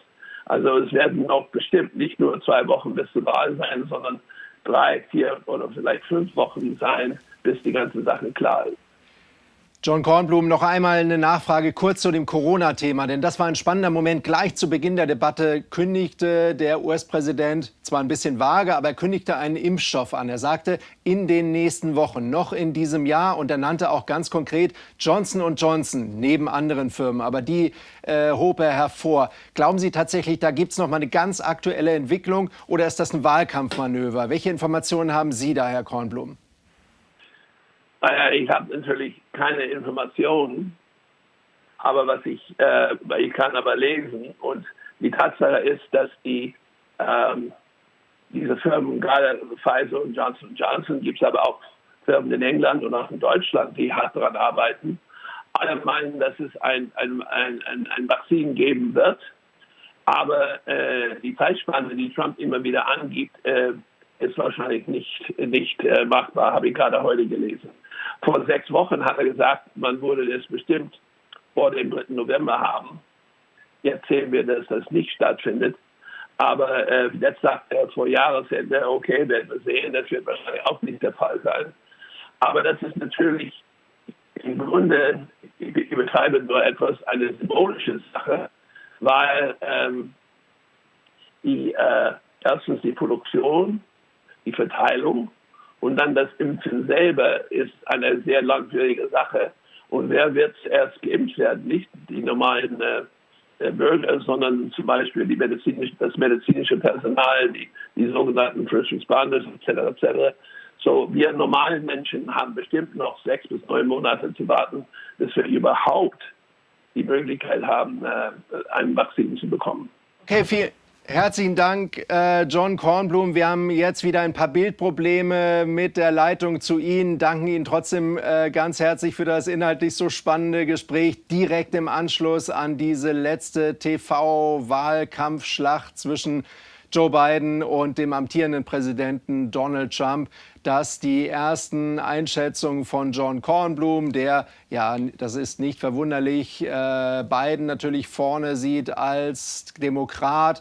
Aber wir haben unterschiedliche Stimmungsbilder heute gesehen aus dem Süden Amerikas, aus Arizona und dann eben auch aus Nashville, Tennessee. Und wir wollen noch einmal gehen nach Washington jetzt zu meiner Kollegin Carina Mössbauer, BILD-Chefreporterin, die uns ein bisschen was sagen kann, vielleicht über die erste Stimmungslage im ganzen Land. Mit welcher Stimmung geht Amerika da heute schlafen? Mit welchem vielleicht entscheidenden Satz von Trump und Biden und mit welchem Ergebnis? Also wem soll das heute genützt haben, diese TV-Debatte? Ich würde mal sagen, dass der Großteil der amerikanischen Bevölkerung und auch also die Medien nach allem, was man jetzt so auf den ersten Blick lesen konnte, mit einem doch ganz guten Gefühl heute Nacht schlafen geht. Ganz einfach aus dem Grund, weil es eine wesentlich zivilisiertere Debatte heute war. Sowohl von links als auch rechts sind sich eben alle einig, alle Medien einig, dass es eine richtige Debatte war, wie CNN geschrieben hat, oder that was a way more polite affair, schrieb Fox News. Also das war eine wesentlich höflichere Angelegenheit als die erste TV-Debatte der beiden. So, das waren die ersten Eindrücke. Und ansonsten ist die Berichterstattung aktuell sehr sachorientiert. Also CNN schreibt eben, die Hauptthemen waren Corona und der Klimawandel. Fox News hingegen sieht den Fokus bei der Einwanderungspolitik. Aber man legt sich da auf keinen Gewinner fest. Und das ist auch das, was mir so Meinungsforscher jetzt während der Debatte geschrieben haben, dass es da relativ unausgeglichen ist. Also beide haben eine gute Figur gemacht, kann man sagen. Sowohl Trump als auch Biden haben ihre Punkte gemacht, haben sachlich argumentiert, sind sich heute nicht ins Wort gefallen, haben sich nicht als Clown oder Rassist beschimpft. Aber die Frage ist, reicht das für Trump? Denn viele sagen ja, er liegt eben knapp hinten in den Umfragen und man hätte jetzt erwartet, dass er eben in dieser letzten Debatte noch mal irgendein Feuerwerk zündet und da eben Unentschlossene auf seine Seite zieht. Und eine Einschätzung, die ich vorhin noch gelesen habe, die, denke ich mal, trifft diese Debatte ganz gut. Derjenige sagte oder schrieb, nichts von dem, was heute gesagt wurde, wird am Sonntag noch in den Medien stehen. Also das verpufft, da ist wirklich nichts hängen geblieben. Und diese tektonischen Verschiebungen, auf die Trump und sein Team möglicherweise gehofft hat und die er vielleicht auch noch braucht, die bleiben wahrscheinlich aus nach dieser Debatte. Also danke, Carina. Wir sind trotzdem noch gespannt auf die Blitzumfragen, die ja nach so einem Ereignis immer kommen. Wann können wir damit rechnen? Das dauert immer ein bisschen. Ne? Ganz so schnell sind die Institute dann nicht. Wir sehen uns nachher 7:30 wieder. Wahrscheinlich haben wir die bis dahin, Carina. Genau, ja, bis dahin sollten wir auf jeden Fall erste Eindrücke haben. Also jetzt so unmittelbar nach der TV-Debatte, da bräuchten die fast schon hellseherische Kräfte, um da so schnell Umfragen dann liefern zu können. Aber also wenn wir uns jetzt noch ein bisschen gedulden in der nächsten Sendung, Kai, ich bin zuversichtlich, da können wir dann schon mal über die ersten Blitzumfragen und möglicherweise doch einen Gewinner und Verlierer sprechen. Danke, wunderbar. Grüße nach Washington. Danke für deine ersten Einschätzungen dorthin.